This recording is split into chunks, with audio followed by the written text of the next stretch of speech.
Today, NAMA-MANGAI brings you an incredibly captivating story. In this story, the CEO isn't just handsome, he's also incredibly doting. And the female lead? Don't even get me started. She's not only beautiful, but also incredibly cool. At school, she's the top dog, making everyone submit to her. Even in the underworld of hackers, just mentioning her name is enough to make people tremble in fear. Sounds captivating, right? NAMA-MANGAI would be so grateful if you'd support me with a like and a subscription to this channel. Without further ado, let's dive into the story. On a beautiful day, our female lead was dreaming a sweet dream when suddenly a torrent of angry shouts erupted. "You lazy goose! Why are you still asleep?" Suddenly, a pillow came flying out of nowhere, hitting the female lead squarely in the face, jolting her awake from her pleasant slumber. After taking the full force of the pillow to her head, the female lead sat up in a daze, bewildered. Where am I? Who are you? Didn't I already die?" The person who threw the pillow was none other than the woman who had intentionally switched the female lead at birth, aiming to sneak her own child into the wealthy Tan family. Her name was Tamai. Hands on her hips, she berated the female lead in a voice sharper than vinegar. "The people who are here to take you home are waiting outside. Hurry up and pack your things. Don't tell me you expect me to wait on you.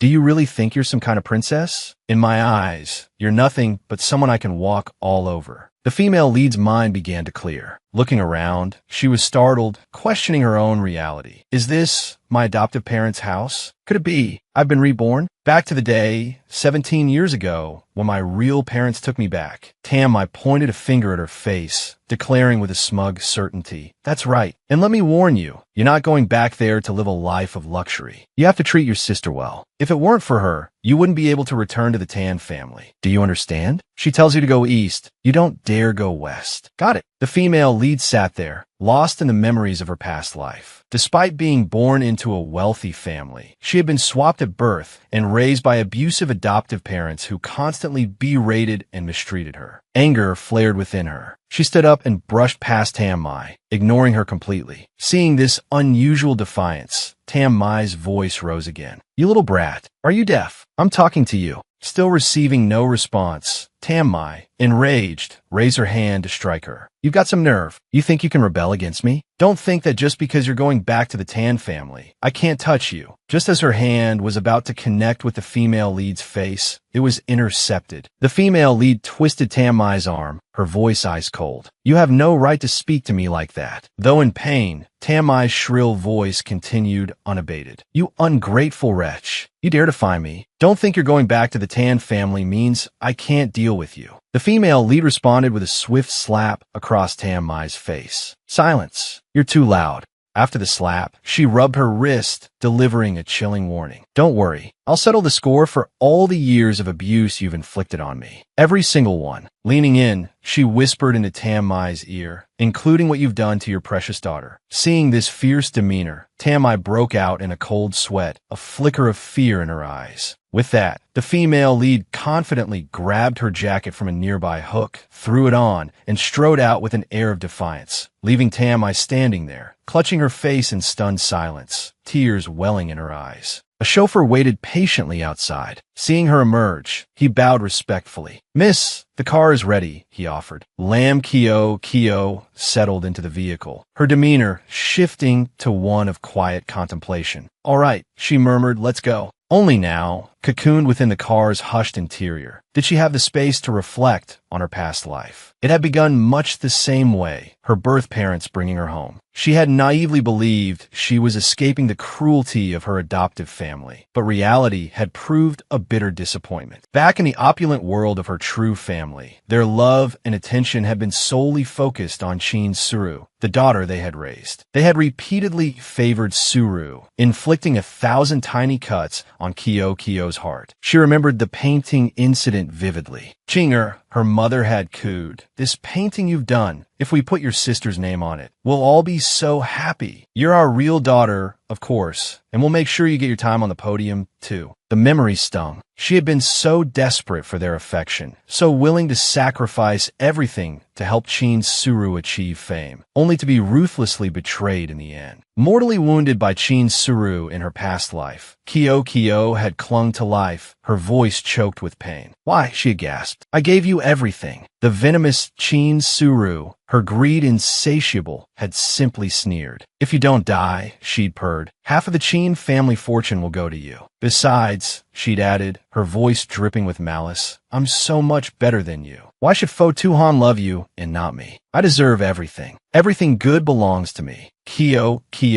enraged by Suru's audacity, had tackled her to the ground. "Let me go, Suru. You're insane." A lighter clutched in her hand, her face a mask of fury. She had hissed, "Even if I die today, I'll take you down with me." With a flick of her wrist, she had flung the lighter towards the curtains. Flames erupted, quickly engulfing the room. As exhaustion threatened to overwhelm her, a familiar voice echoed in her ears. Suru, I'll get you out. Don't fall asleep." In that moment, she had vowed that if she were granted another life, she would reclaim everything that rightfully belonged to her. Everything Suru had stolen. Snapped back to the present, the car pulled up to the Chin family home. Following the directions she'd been given, Kyo entered the dining room. The scene that greeted her was a tableau of domestic bliss. Her biological parents showering Suru with affection. "Suru dear," her mother urged, "try this. I made it especially for you." "Thank you, Mom and Dad." Suru simpered. "You're so good to me." Then, her gaze fell upon Kyo, standing silently in the doorway. Rising to her feet, Suru approached Kyo,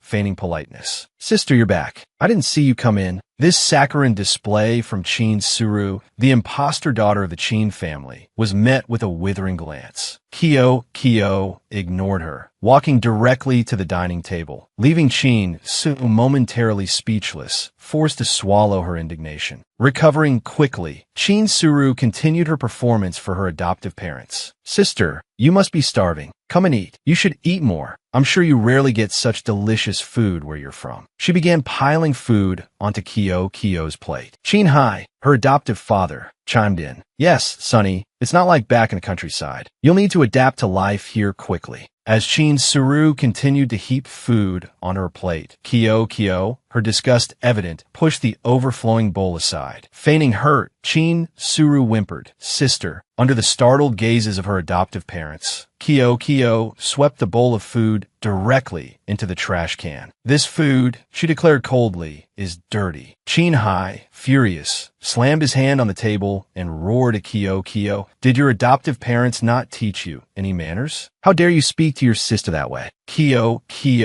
defiant, retorted to her nominal father, "I'm someone without parents to teach me. So, naturally, my upbringing isn't good." Hai, defeated, spat out, "You." He stormed away from the dining table, not forgetting to shoot a chilling glare at Kyo before he left. Suru, seizing the opportunity, put on an innocent, wronged expression and cried out, "Dad." Mrs. Tan, having lost her appetite, also stood up, glaring at her biological daughter before instructing Suru. "Suru, your sister doesn't know her manners. Help your mother teach her." "Yes, mother," Suru replied sweetly. She approached Kyo, feigning affection. "Sister, after you've finished eating, I'll take you shopping. Your clothes." She paused, her eyes scanning Kyo's outfit with disdain, then continued, "It's all right. I'll help you with your makeup." Kyo, thoroughly disgusted by this charade, ripped away the mask. Suru, now that Hai and Lam Tuk Na aren't here, you don't need to pretend with me." Her voice was ice cold. "Things that don't belong to you will never belong to you."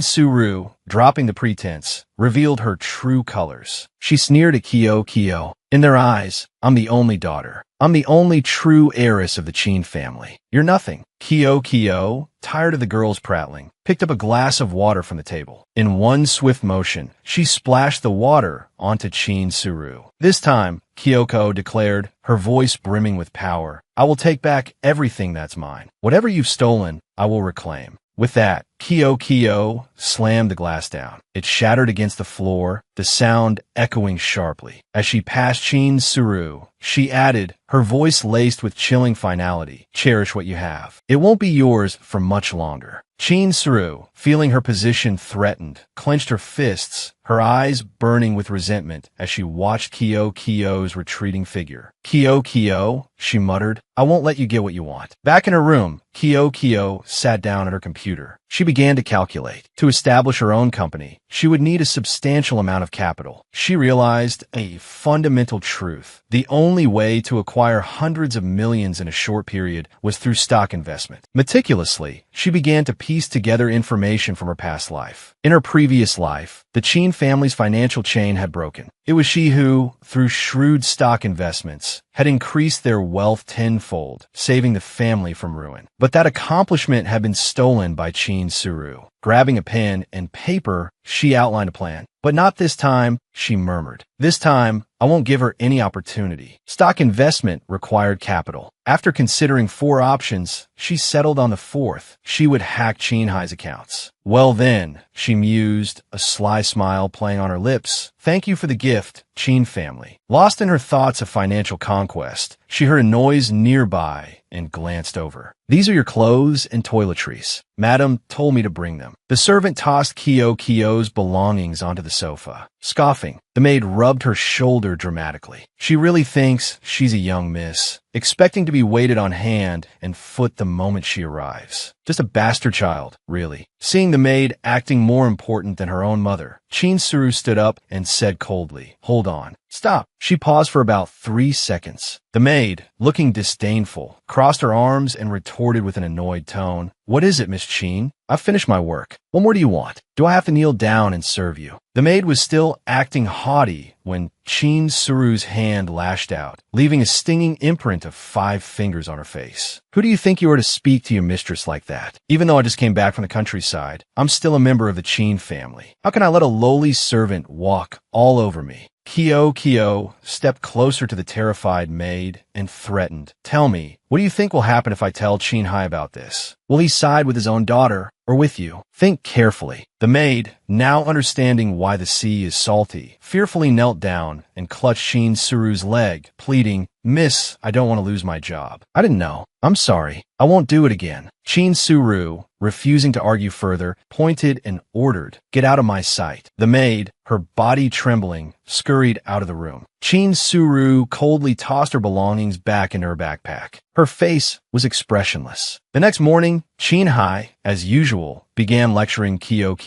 "Suru has already gone to school. Sanni, you should also finish eating quickly and go to school. The countryside isn't like the big city. Your grades are already poor, so you need to work harder." Kyo felt her appetite vanish as her adoptive father droned on. Not wanting to hear another word, she made an excuse to leave. "I'm full." Noticing her simple clothes, Chin-Hai turned to his wife and asked, "Didn't you prepare clothes for Sanni?" "I told the maid to bring them." Kyo glanced at her adoptive mother and replied curtly, "Ugly." Mrs. Tan's face darkened, clearly displeased with her biological daughter. It seemed Kyo was indeed different from the obedient and understanding Suru. Mr. Chin took out a card and pushed it towards Kyo. "Sanni, there's 2,000 in here. Since you don't like the clothes your mother gave you, go choose some outfits you like." He thought to himself that Kyo, having grown up in the countryside, would be touched by such a large sum of spending money. However, her next question rendered him speechless. "Does Shin-Suru also have 2,000 in spending money?" Chin-Hai stammered, "Yes,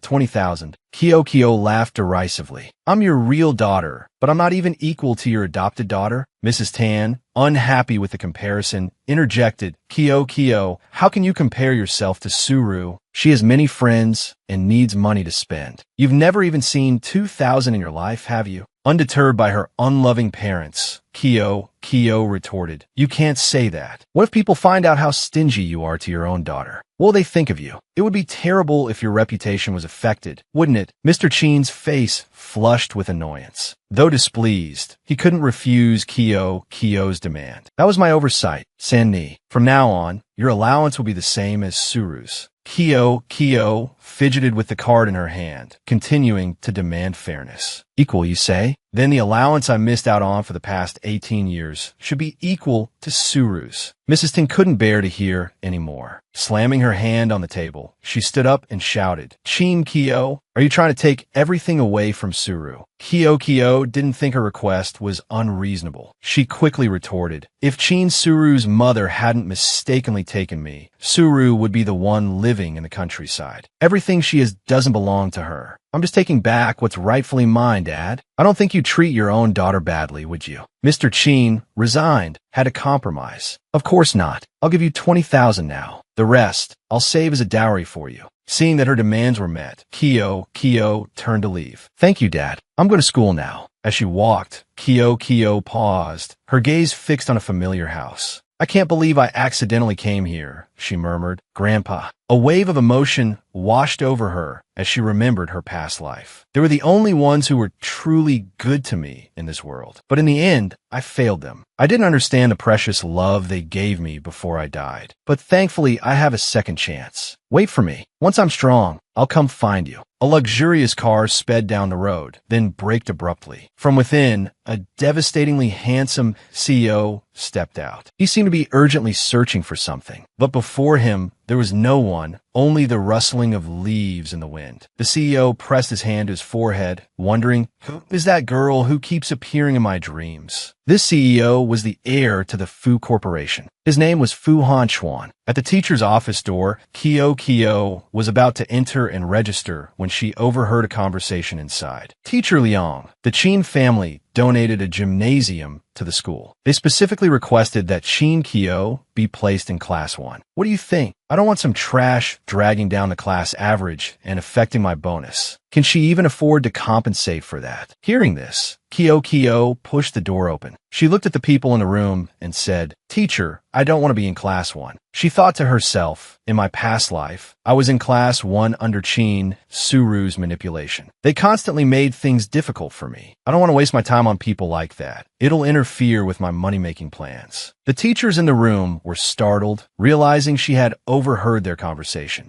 Moments later, she was assigned to Class 4. "Chin Kyo, don't worry. Although Class 4 doesn't have the best track record, I'll do my best to guide you so that you can all get into university." "Thank you, teacher." Kyo followed the teacher into the classroom. Everyone fell silent. "This is Chin Kyo. She's transferring to our class today. Everyone, please be nice to our new classmate." The class erupted in whispers, their eyes assessing Kyo from their desks. "All right, class, settle down. Kyo, come with me. I'll find you a seat." The teacher led her to a desk and then left. As Kyo sat scrolling through her phone, a boy with red hair approached and tapped on her desk. "Hey, new girl." She looked up, her expression cool and aloof. "What?" The boy with red hair bristled at her attitude. "Pretty arrogant for a newbie, aren't you?" Kyo ignored him, engrossed in an online hacking challenge. Her online alias was QS. QS had just issued a challenge, $10,000 per match. Seeing Kyo's utter indifference, the red-haired youth gritted his teeth in frustration. "New girl in Class 4, do you know what you should do?" The red-haired youth seethed inwardly. "Do I look that unthreatening? This girl isn't even looking at me. If she weren't a girl, I would have already hit her." Kyo stood up arrogantly, hands shoved into her pockets, the picture of a cool and collected leader. She responded with a curt, single word, "Yes." Red hair inwardly praised her. "Oh, not bad. She understands the rules a little." She looked at the red-haired boy coldly, then issued her challenge. "Let's have a little competition. You choose the subject, anything you want. Do you dare to compete with me? Don't blame me if you lose." As soon as she finished speaking, the entire class erupted in laughter. Some of the boys started chattering amongst themselves. "Haha, phone, I think I'm hearing things. She's challenging you." "Huh." Another boy, trying to be helpful, chimed in. "Chin Kyo, you're pretty, so let me give you a heads up. Phone is the king of this school. Think carefully. Don't come crying later." Red hair, stifling a laugh, pointed at her and said, "Chin Kyo, I advise you not to provoke me. I'm a gentleman. I never hit girls." Seeing his hand reaching towards her, Kyo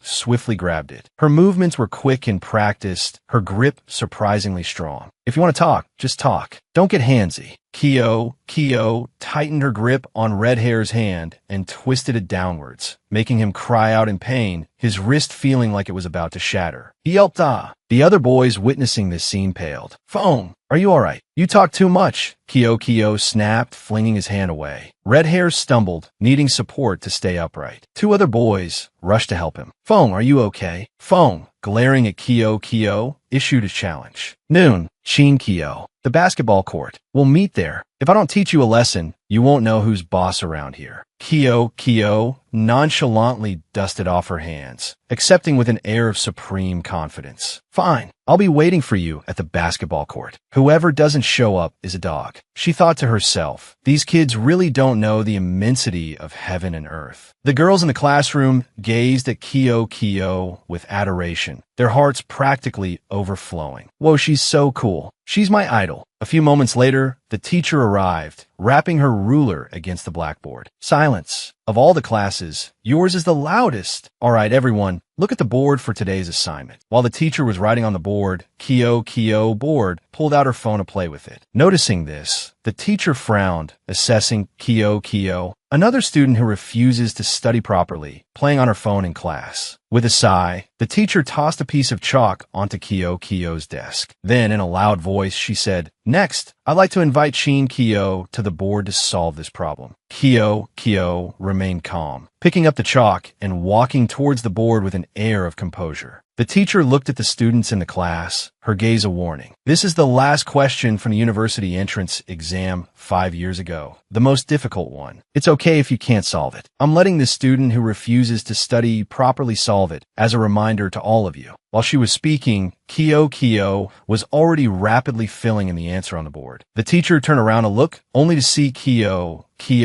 solving the problem with lightning speed. This surprised the teacher, who thought to herself, "Good heavens, she's writing so fast. This is university-level material." In less than 5 minutes, Kyo had solved the perplexing math problem. "Teacher, I've finished," she announced. Teacher Liang glanced at the answer, utterly bewildered. "The answer is completely correct, Kyo. Have you studied university-level material? This is advanced mathematics, not child's play." Kyo responded modestly, "Yes, I've studied a bit." Teacher Liang, immediately showering her with praise, cautioned, "This solution is perfect, Kyo. Next time, pay a little more attention. You must listen carefully during class." Kyo instantly captured the attention of the entire class. Everyone marveled inwardly. This new student wasn't just fast. She used university-level knowledge. This wasn't some struggling student. She was clearly a master. "Phone," the red-haired boy thought. "So, she's just a bookworm. We'll see what happens at noon. I'll teach her a lesson." At noon, on the school's basketball court, a crowd of students gathered, eager to witness the showdown between Fong and Kyo. Fong bounced the ball, arrogantly declaring, Kyo, just give up now. You'll only lose worse later. Let's talk, let's begin, Kyo retorted, her domineering attitude infuriating Fong. He fumed. I have to teach her a lesson. A male student acted as referee, placing the ball and blowing the whistle to signal the start. The moment the whistle blew, Fong lunged towards the ball, confident he had in the bag. Just as he thought the ball was his, Kyo darted in, snatching it right from under his nose. Her speed was so astonishing that Fong couldn't comprehend what had just happened. With the ball secured, Kyo moved with effortless grace, dribbling towards the basket. After lining up her shot, Kyo, with a motion both elegant and effortless, sank the ball. 3 points, she declared, her voice brimming with confidence. Easy as pie. Watching the girl he'd underestimated, Fong seethed. 3 points? She doesn't even know what she's up against. Under the watchful eyes of the crowd, the ball swished through the net. A chorus of gasps and exclamations erupted. It went in. Did it really go in? Feng's jaw dropped. He stubbornly clung to the belief that Kyo had just gotten lucky. Kyo stood at center court, basking in the cheers of the crowd, both boys and girls. She looked like a goddess, radiant and captivating. She spun the ball effortlessly on one fingertip, a dazzling smile illuminating her face. "Warm-up's over," she announced. "Let's begin for real." No matter how aggressively Feng tried to close in, he couldn't steal the ball from her grasp. In just a few minutes, Kyo had taken a commanding lead, the score now 10-0. The 0, of course, belonged to Feng, who hadn't even touched the ball since the game began. Watching her expertly sink shot after shot, Feng was drenched in sweat on the verge of collapse. The final whistle blew. Kyo stood triumphant, having completely dominated the game with a final score of 18-0. While the crowd roared their approval, a defeated Feng slumped to the ground, drenched in more sweat than if he'd taken a shower. He looked at Kyo with a mixture of fear and awe. Suddenly, he blurted out, "Dad." Catching her glare, he quickly grabbed a bottle of water and rushed over, fawning, Sister Green, from now on, Lin Feng, will acknowledge you as my boss. Your followers are my followers." She accepted the water bottle without hesitation, draining it in one long gulp. "I'm not taking your place. Not interested." The red-haired boy, now thoroughly subdued, practically wagged his tail as he massaged her back. "So, Sister Green, what do you want me to do?" "I absolutely won't disobey. Just tell me, and I'll do it right away." Kyo tossed the empty bottle back to him. Before walking away, she casually dropped, "Later. I'm leaving now." Outside the gates of Kyo's school, Fu Hanchuan sat in his car, reviewing her file. "Kyo," he murmured, a small smile playing on his lips. "I've finally found you." He sighed, a mixture of relief and anticipation swirling within him. "So, the girl who appeared in my dreams wasn't a figment of my imagination. The girl I love truly exists." Glancing out the car window, he spotted Kyo leaving school, her figure causing his heart to pound in his chest. He quickly looked down, smoothing his clothes and ensuring he looked presentable. Once satisfied, Fu Hanchuan opened the car door and stepped out, his hand clenching nervously as he calmly called out, "Kyo." Hearing her name, Kyo turned, her eyes widening in surprise as she recognized him. "Mister Fu, why is he here?" she thought, bewildered. "He shouldn't know me yet. How can he call my name like that?" Fu Hanchuan, noticing her tense expression, immediately realized his mistake. "I forgot," he thought. To her, "I'm just a stranger. I can't be too hasty." He approached her, searching for a plausible explanation. "My grandfather was ill a while ago," he began. "Thanks to you, he's all right now. He wants to thank you for saving his life." He pulled out a photograph and showed it to her. Looking at the picture, Kyo gasped, "Grandpa Lu." "Yes," Fu Hanchuan confirmed. "So, could you come with me to see him?" She hesitated for a moment, the fondness she felt for the old man winning out. "All right," she agreed. "Let's go. I can finally see them again." A short while later, Fu Hanchuan led her to the Lu family's old house. Grandpa Lu's face lit up with joy upon seeing her. Kyo, I missed you so much. I've missed you to the point of going crazy." He then proceeded to scold his grandson. "It's all because of this boy. He kept me in the hospital, saying he needed to find you. It took him so long." The old man, Lu Zhonghua, Fu Hanchuan's grandfather, took her hand affectionately. Kyo, how old are you now?" Kyo politely replied, "I'll be 18 in 2 months." Grandpa Lu beamed. "Perfect. Kyo, this is my grandson. He's 5 years older than you." He then launched into a litany of praise for Fu Hanchuan. "He's accomplished, capable, handsome, a great cook, gentle, considerate, and he's never been in a relationship. You'll be very happy as his wife, Kyo." She glanced at Fu Hanchuan and replied, "Yes, he's truly outstanding. He has no flaws." Hearing her praise, Fu Hanchuan froze, his body stiff with nervous anticipation. He felt like he couldn't even breathe. The old man pressed on. "So, Kyo, what do you think of him? Do you, or don't you?" He was deeply concerned for his grandson, who, despite his many virtues, seemed utterly clueless when it came to matters of the heart. Seeing Kyo's flustered silence, Fu Hanchuan quickly interjected, partly to rescue her, and partly out of fear of rejection. "All right, Grandpa," he said, "the food's getting cold. Let's let Kyo eat. She's too thin." Grandpa Lu mused. "We'll have to nourish her better." With that thought, he diligently piled delicacies onto Kyo's plate. Noticing this, the old man stroked his beard and teased, "Ah, my grandson has a wife now, and he's already starting to neglect his old grandpa." Truly, when grandchildren grow up, they forget all about their elders. Kyo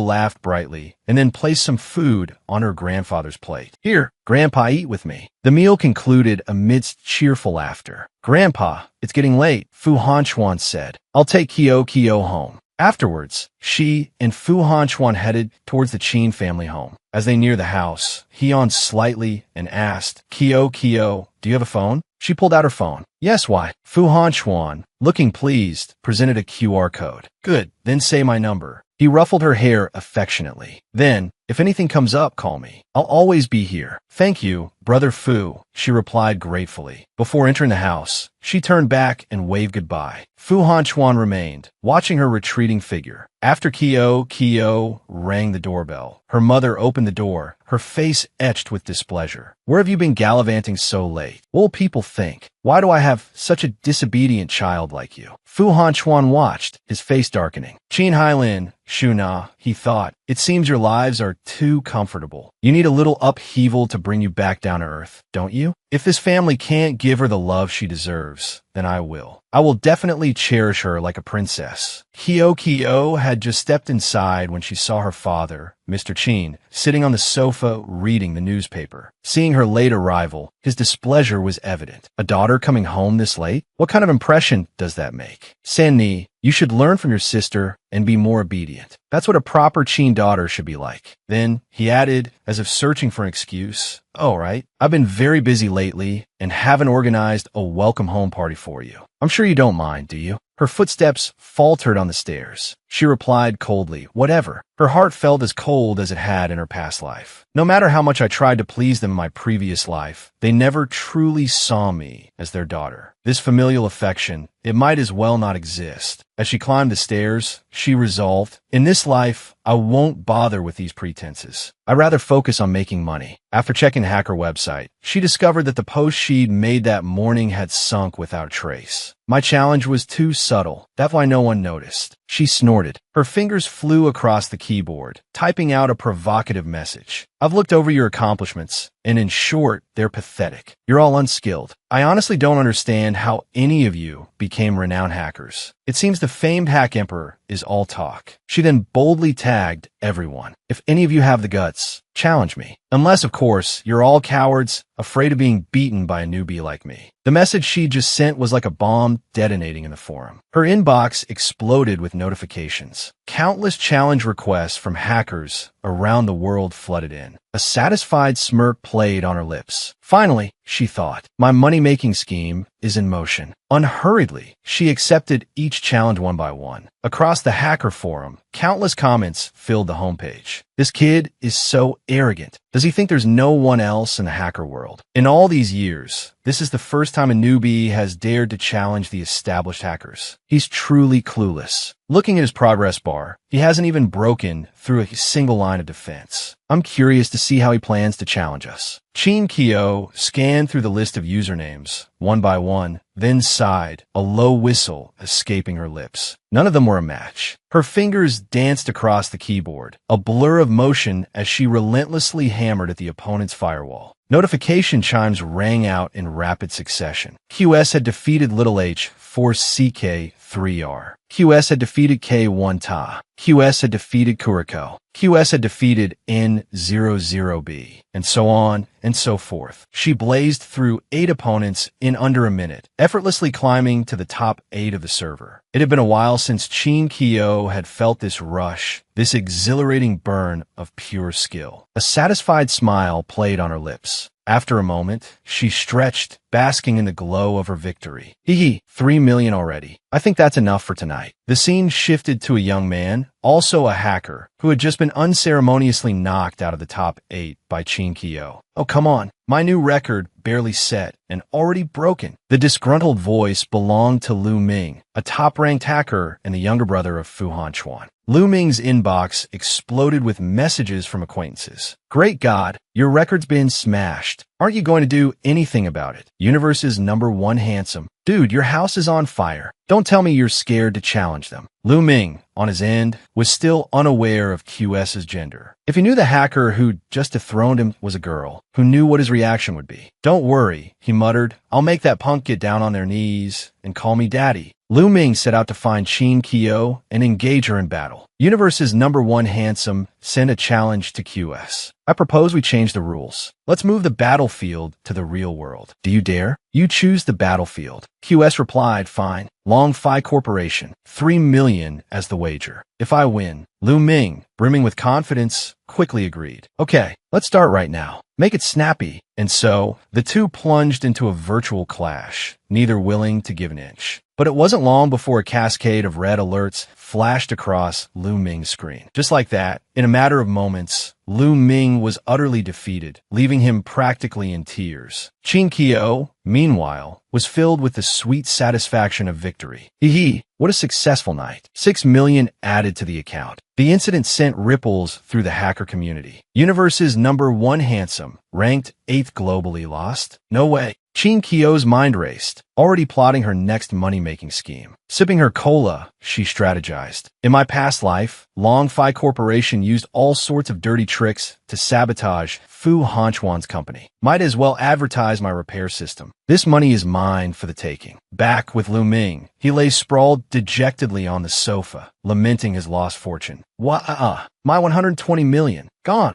Unwilling to accept defeat, Lu Ming sat up, muttering, I'm not giving up. I have to tell my brother. He grabbed his phone and called Fu Hanchuan. Brother, look, your adorable little brother is being bullied. You're the head of Black Emperor. Help me teach that guy a lesson. Fu Hanchuan picked up his phone and saw the nickname of the opponent who had just defeated his brother, QS. He paused, a thoughtful expression crossing his face. QS? Could it be? Fu Hanchuan had a suspicion. Could QS be Qin Kyo? Of course, between his beloved wife and his brother, he would side with his wife. He handed the phone back to Lu Ming. Deal with your own problems. Wah, brother, how can you be so heartless? Despite his words, Fu Hanchuan couldn't shake his suspicion. Qin Kyo is so obedient. She couldn't be QS, could she? I wonder if she's asleep yet. Speak of the devil. A message from Fu Hanchuan popped up on Lu Ming's phone. Brother Fu, are you free tomorrow? Could you use your ID to help me get a bank card? A mischievous glint sparked in Lu Ming's eyes as he lazily teased. Whoa, so I have a sister-in-law now? No wonder you don't pay attention to me anymore. Fu Hanchuan, unamused by the teasing, promptly kicked his younger brother out the door. Get lost. On the other side of the city, Qin Kyo received Fu Hanchuan's reply. I'm free all day tomorrow. A satisfied smile spread across Qin Kyo's face. Brother Fu is always on my side. Excellent. The next day, at their agreed-upon meeting place in a cafe, Fu Hanchuan heard approaching footsteps and turned to see if it was Qin Kyo. Qin Kyo, dressed in a sweet dress, waved and greeted him. Brother Fu, I didn't expect you to be here so early. Fu Hanchuan, suppressing a flicker of emotion, replied, No, I just arrived myself. He took out a black card and slid it towards her. Here's the bank card you need. She accepted it with a cheerful thank you. Thank you, Brother Fu. You're so kind. She thought to herself, this way, Qin Hailin won't discover my money. Before I leave the Qin family, I have to hide my true capabilities. Seeming to understand why she needed to use his name for the bank card, Fu Hanchuan asked with concern, Kyo,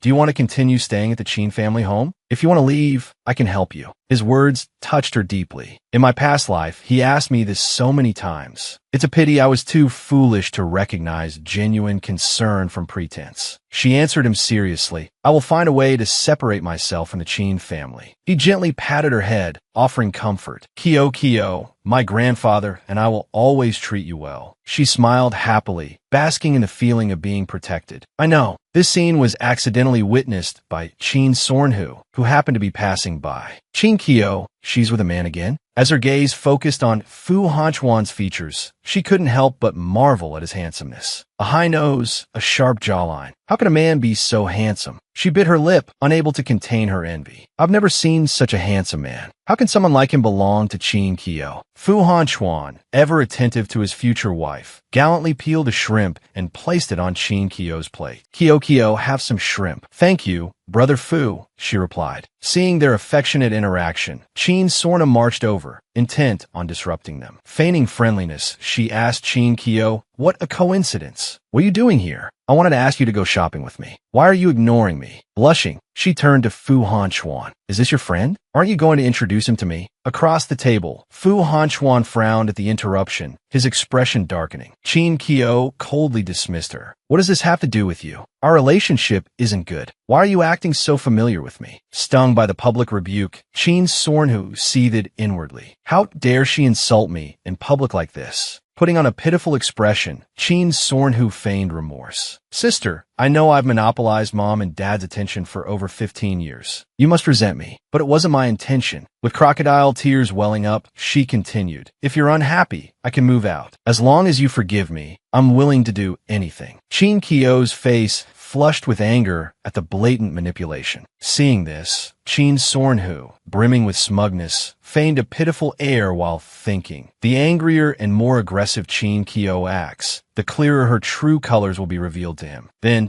this man will sympathize with me and fall at my feet. Haha. Fu Hanchuan, however, indifferently doused her with a bucket of cold water. "If you're so concerned about Kyo's feelings, then you should leave the Chin family home." Chin Sornhu was stunned by the man's cold demeanor. Don't all men like vulnerable women? She thought. Seeing his wife's unhappiness, Fu Hanchuan stood up and suggested, Kyo, it's getting late. Let me take you home." Before leaving, Chin Kyo didn't forget to taunt Chin Sornhu. "Chin Sornhu, do you enjoy acting so much? Aren't you tired of wearing a mask?" Chin Sornhu, refusing to give up, continued her performance. "Sister, do you have some misunderstanding about me?" Chin Kyo coldly turned slightly. "Cut the act. Stop pretending. I've already said, what doesn't belong to you will never belong to you." Chin Sornhu seethed but could do nothing, left to stew in her frustration. "Chin Kyo, what right do you have to laugh at me?" She puzzled over Fu Hanchuan's attitude. "Does that perfect man have a problem with me too?" "Right, it must be because Chin Kyo badmouthed me to him." "Chin Kyo, just you wait." After arriving home, Chin Kyo checked her phone balance. "Your account ending in 8888 has received 800,000. Your current balance is 6,800,000. Not bad, she thought. Several companies ordered the protection system. Made a small fortune this time. As Chin Kyo descended the stairs, she felt a stifling atmosphere. Disapproving gazes were directed at her. "Looks like Chin Sornhu has stirred up trouble for me again," she thought. Sure enough, before she could even sit down, her father, Mr. Chin, interrogated her. "I heard you were acting intimately with a man. Is that true?" Chin Kyo replied curtly, "He's a friend." Chin Sornhu put on an innocent expression and feigned a question. "Father, would ordinary friends peel shrimp for each other and pat each other's heads?" Chin Hailin, Chin Kyo's mother, looked appraisingly at Chin Kyo sitting opposite her. Her purpose in bringing Chin Kyo back was to arrange a marriage that would benefit the company. If she was involved with another man, her value would decrease. As if the drama wasn't enough, Chin Sornhu put on a fake, concerned face. "Mom and Dad, I didn't mean any harm. I was just worried that sister would be deceived and hurt by a man." Mrs. Chin immediately and blindly defended her favored daughter. "Sornhu, some people won't appreciate it no matter how much you care for them. You're our daughter, so you don't need to force yourself to worry about those ungrateful wretches." Ignoring everyone, Chin Kyo calmly continued eating. Seeing this, Mr. Chin angrily scolded her. "How old are you? You've barely returned home, and you're already thinking about flirting with men. You're only in your 3rd year of high school. Your most important task right now is studying. Do you understand? If you don't break up with that man, don't even think about stepping foot in the Chin house again." Wiping her mouth with a napkin, she responded indifferently, "Oh, really? I'm rather looking forward to that." Before leaving the dining table, she couldn't resist one last jab. "But Chairman Chin, remember to transfer my household registration out of the Chin family first." In a declaration severing ties, too, Mr. Chin, furious and about to yell more, was stopped by his wife, who urged him to calm down. "Honestly, ever since she came back, we haven't had a single day of peace." Chin Sornhu, having achieved her goal, smirked inwardly. Haha, yes, keep hating Chin Kyo. Then I'll be their best daughter." Back in her room, Chin Kyo felt this familial affection should have ended long ago. In her past life, she had constantly helped the Chin family with their business. Her own career perpetually delayed because of it. She remembered how she'd initially wanted to develop an immersive game, but the Chin family's demands had kept it from fruition. This time around, she was determined to fulfill the aspirations of her past life. C, the head hacker of Black Emperor, would be a tremendous asset if she could recruit him. She wasn't sure she could beat C, but she had to try. With a surge of excitement, she attempted to access C's system, Fu Hanchuan's system. On Fu Hanchuan's end, red alerts flashed across his computer screen. He frowned, a flicker of surprise in his eyes. QS, he murmured, quickly typing a message to his opponent. QS, I wonder what brings you to my network. Far from panicking at being discovered, Chin Kyo felt a thrill of competitive spirit. This is the first time in 2 lifetimes someone's detected my intrusion. C truly lives up to his reputation, she thought, her fingers flying across the keyboard as she extended an invitation. I'm starting a company. Interested in joining? The reply was swift and succinct. Not interested.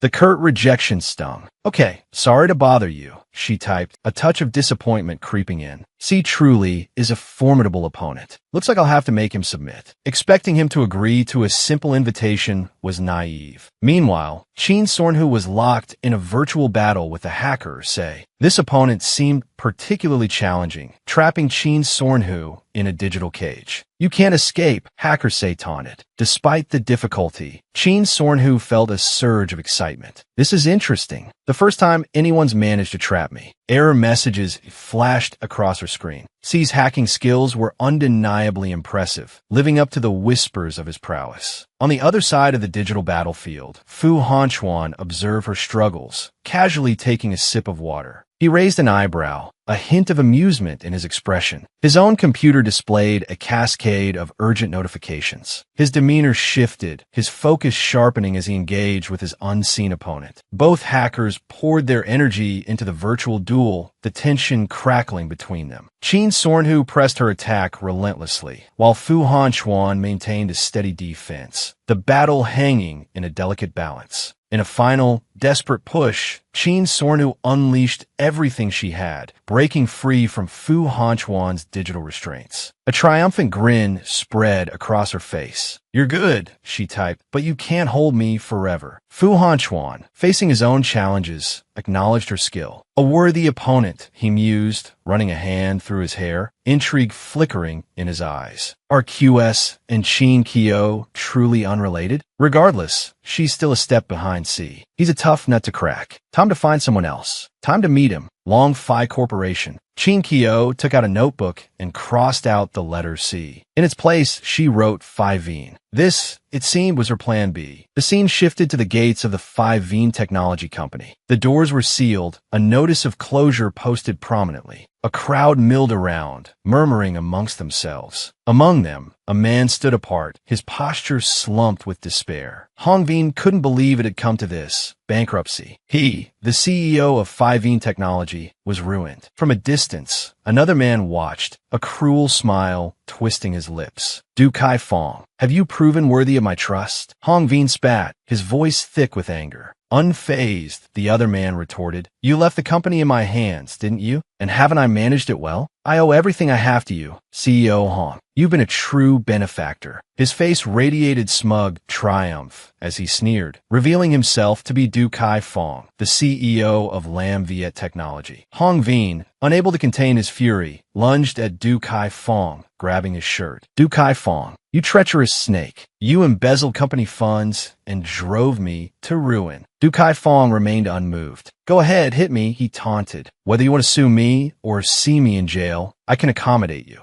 Hong Veen crumpled to the ground, utterly defeated. His wife had just passed away. He couldn't let his son lose his father too. Du Kai Fong, savoring his victory, looked down at him. Hong Veen, hesai tiatik so. Accept reality. As long as I'm here, you'll never have a chance to turn things around. Hong Veen buried his face in his hands, sobbing uncontrollably. His wife was gone, his company was in ruins, and any hope of recovery seemed impossible. Suddenly, a hand appeared, offering him a tissue. He looked up in surprise. It was Chin Sornhu. She knelt beside him and spoke softly. "Hello, Mr. Hong. What do you want?" he asked, bewildered that anyone would offer him comfort in this moment. "I can help you with your company," she offered. "Let's talk." She led him to a nearby cafe. There, she slid a document across the table. "I'm Chin Sornhu. Take a look at my proposal." "You wrote this?" he asked, skepticism lacing his voice. He picked up the document and began to read, his eyes widening with each passing line. "To think I'd have to pin my hopes on a young woman like you," he thought to himself. "Perhaps I'm being foolish." He stared at the document, lost in thought. A comprehensive intellectual game. How can anyone create such a thing? It's just a pipe dream. After a moment of hesitation, he opened the document and began to read in earnest. "This is," he murmured, flipping through the pages. "A comprehensive intellectual game. Did you develop this plan yourself? The technical aspects, too?" he asked, his voice filled with disbelief. "Yes," Chin Sornhu replied calmly, meeting his gaze without flinching. She sat serenely, seemingly unperturbed by his scrutiny. He then asked her, "Miss Chin, if I may ask, how old are you?" Chin Sornhu maintained her composure, looking directly into his eyes as she replied, "Almost 18. I possess the core technology to develop a comprehensive intellectual game." She spoke with unwavering certainty, then added, "I wonder, Mr. Hong, if you would be interested in joining my company?" But her thoughts drifted to her past life. Around this time, in her previous life, Hong Veen had 2 game patents stolen, leading to his bankruptcy. Yet a few years later, he'd risen to the top of the video game industry. "This time, I will help you take it a step further," she declared. "I'm preparing to establish a game company and need your assistance as the company manager. What do you say?" Chin Sornhu presented her enticing offer. Hong Veen hesitated, fear evident in his voice. "Miss Chin, Du Kai Fong won't let me be. If he finds out I'm working for your company, he'll make things difficult for you." He paused, then continued, "You should find someone else. I don't want to implicate you." Seemingly unfazed, Chin Sornhu, having already anticipated this concern, calmly reassured him, "He won't bother me. I value your talent." A flicker of warmth and relief crossed Hong Veen's face. Upon hearing his response, Chin Sornhu produced a contract. "I'm not yet 18, so the company will be temporarily registered under your name. The company's operations will be entrusted to you.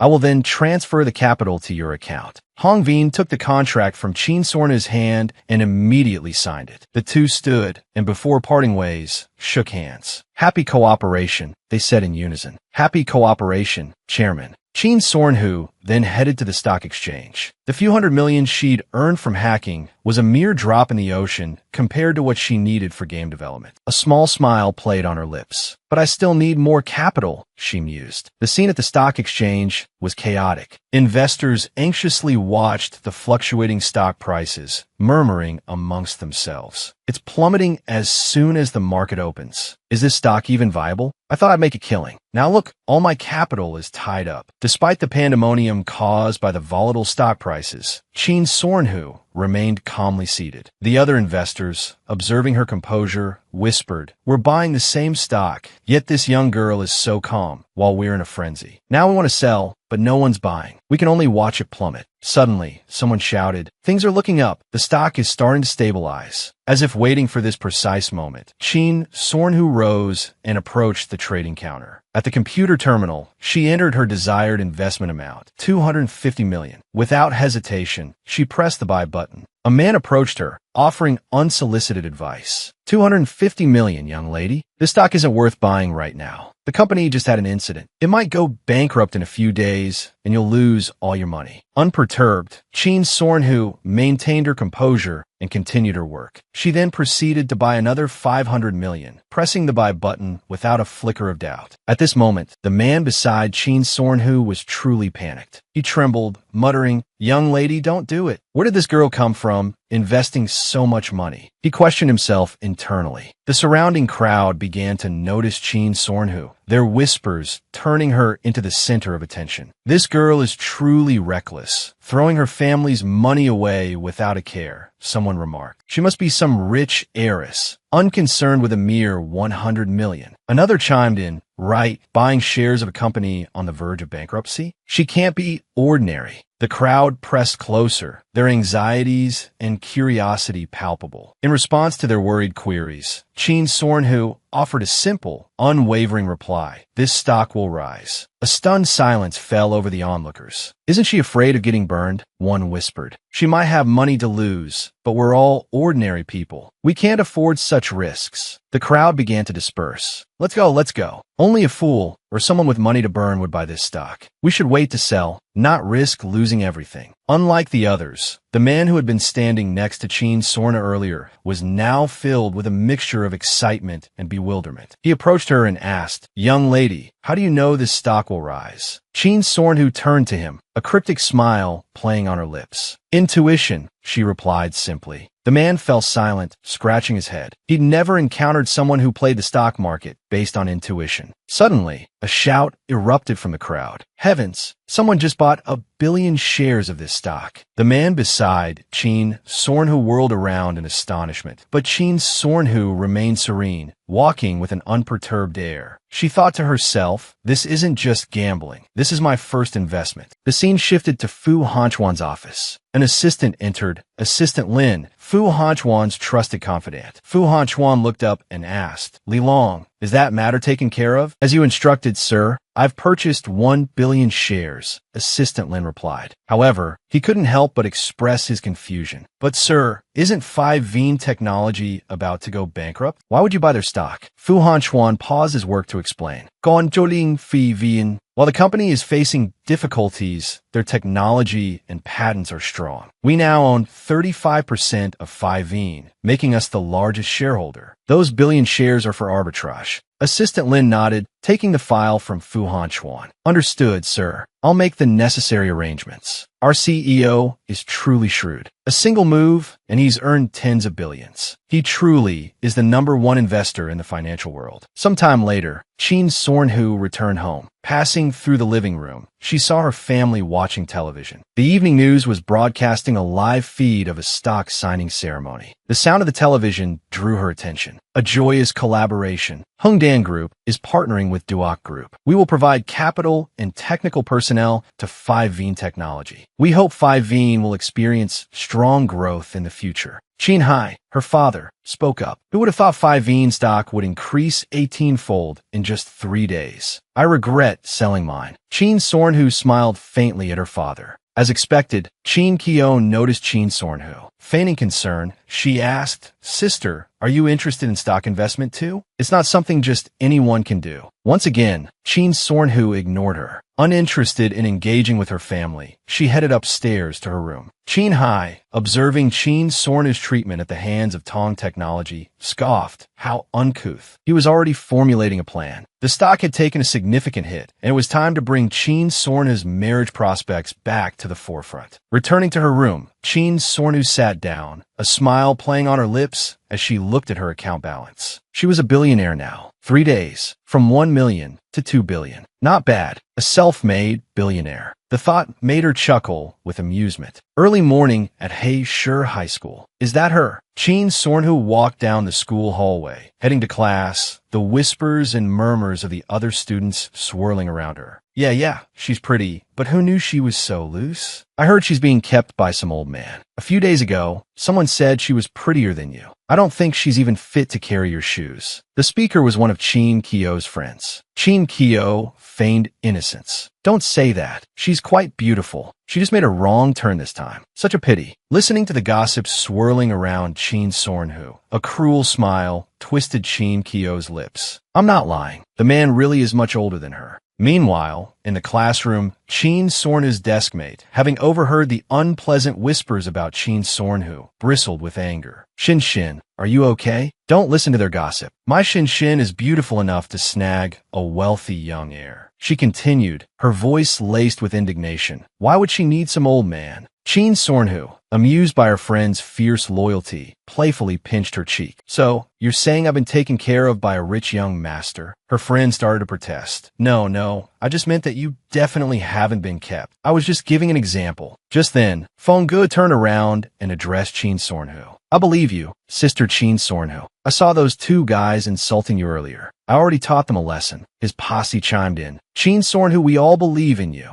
You're strong and independent. You'd never be kept by an old man. Touched by their attempts to comfort her, Chin Sorn-hu smiled warmly. Thank you, everyone. To have classmates, to have friends, so this is what it feels like. She laughed, genuinely happy. At the Chin family villa, Chin Hai berated Chin Sorn-hu. Chin Sorn-hu, get over here. The principal called me. You have to break up with that man. A 12th grade student being kept. What does that look like? Chin Sorn-hu responded to his tirade with indifference. After he finished, she turned to him. Are you certain I did that? Chin Hai remained adamant. If you didn't do it, why are there these rumors? Chin Sorn-hu simply smiled faintly. Yes, you're right. You've never believed me. With that, she turned and walked upstairs, leaving him with a final statement. If that's the case, from now on, interfere less in my affairs. Chin Hai, furious, pointed after her. How could I have a daughter like you? The scene shifted to Xian restaurant. Lu Xian was working when his younger brother, Lu Ming, approached him. Brother, let me borrow your high-spec computer. Lu Xian flatly refused. No way. Lu Ming's attention was then drawn to his brother's phone. Chin Sorn-hu's image was displayed on the screen. He asked, curious, Brother, do you know that girl? A lot of people at school are saying she's being kept by an old man. But then Lu Ming added another sentence. But she really is beautiful. A shiver ran down Lu Xian's spine. He glanced at his brother, catching the glint of a murderous look in his eyes. Suddenly, it dawned on Lu Ming. He'd been a fool. Anyone who could be his brother's phone background had to be someone Lu Xian liked. This was undoubtedly his future sister-in-law. He quickly reassured Lu Xian, don't worry, brother. There's no real proof, just rumors. Sister-in-law is gorgeous. Beautiful people are always envied. Lu Xian sighed after hearing this. Yeah. If anything happens to Sorn-hu at school, tell me immediately. He stared at the picture on his phone, his finger unconsciously tracing her face. Then, he promised Lu Ming, take good care of Sorn-hu, and that computer is yours. Bribed so easily, Lu Ming turned away cheerfully. No problem. Future sister-in-law is my new best friend, he thought gleefully. After getting rid of his troublesome younger brother, Lu Xian pulled out his phone and called Assistant Lin. Sorn-hu fainted at school. Help me investigate. Assistant Lin immediately obeyed, taking the order to investigate. CEO Lu, there are signs pointing to Chin Sorn-hu, but she's very discreet. I haven't found any concrete evidence yet. Hearing the name Chin Sorn-hu, Fu Hanchuan's brow furrowed. Chin Sorn-hu, the Chin family. Isn't that the land? Buy that land. The price is negligible. Yes, Assistant Lin replied. At the Chin family home, Chin Hai had just received bad news. He paced back and forth, furious. Chairman Fuang, didn't we agree that land belonged to us? On the other end of the line, Chairman Fuang replied, no contract signed means no sale. I wouldn't dare offend HD Corporation. You can negotiate with them yourself. With that, Chairman Fuang hung up. Chin Hai was consumed with anxiety and anger after the rejection. It's over. No one dares to cross HD Corporation in H City. But that land is crucial for Chin Corp's development. I still have to try negotiating. At Hai Duan Corporation, Chin Hai walked in. He handed his card to the receptionist. Hello, may I meet with your CEO? The receptionist replied, one moment, please. I'll make a call. Chin Hai eagerly agreed. After making the call and receiving approval, the receptionist told him, please wait in the reception area. The CEO will be down shortly. Yes, Chin Hai replied.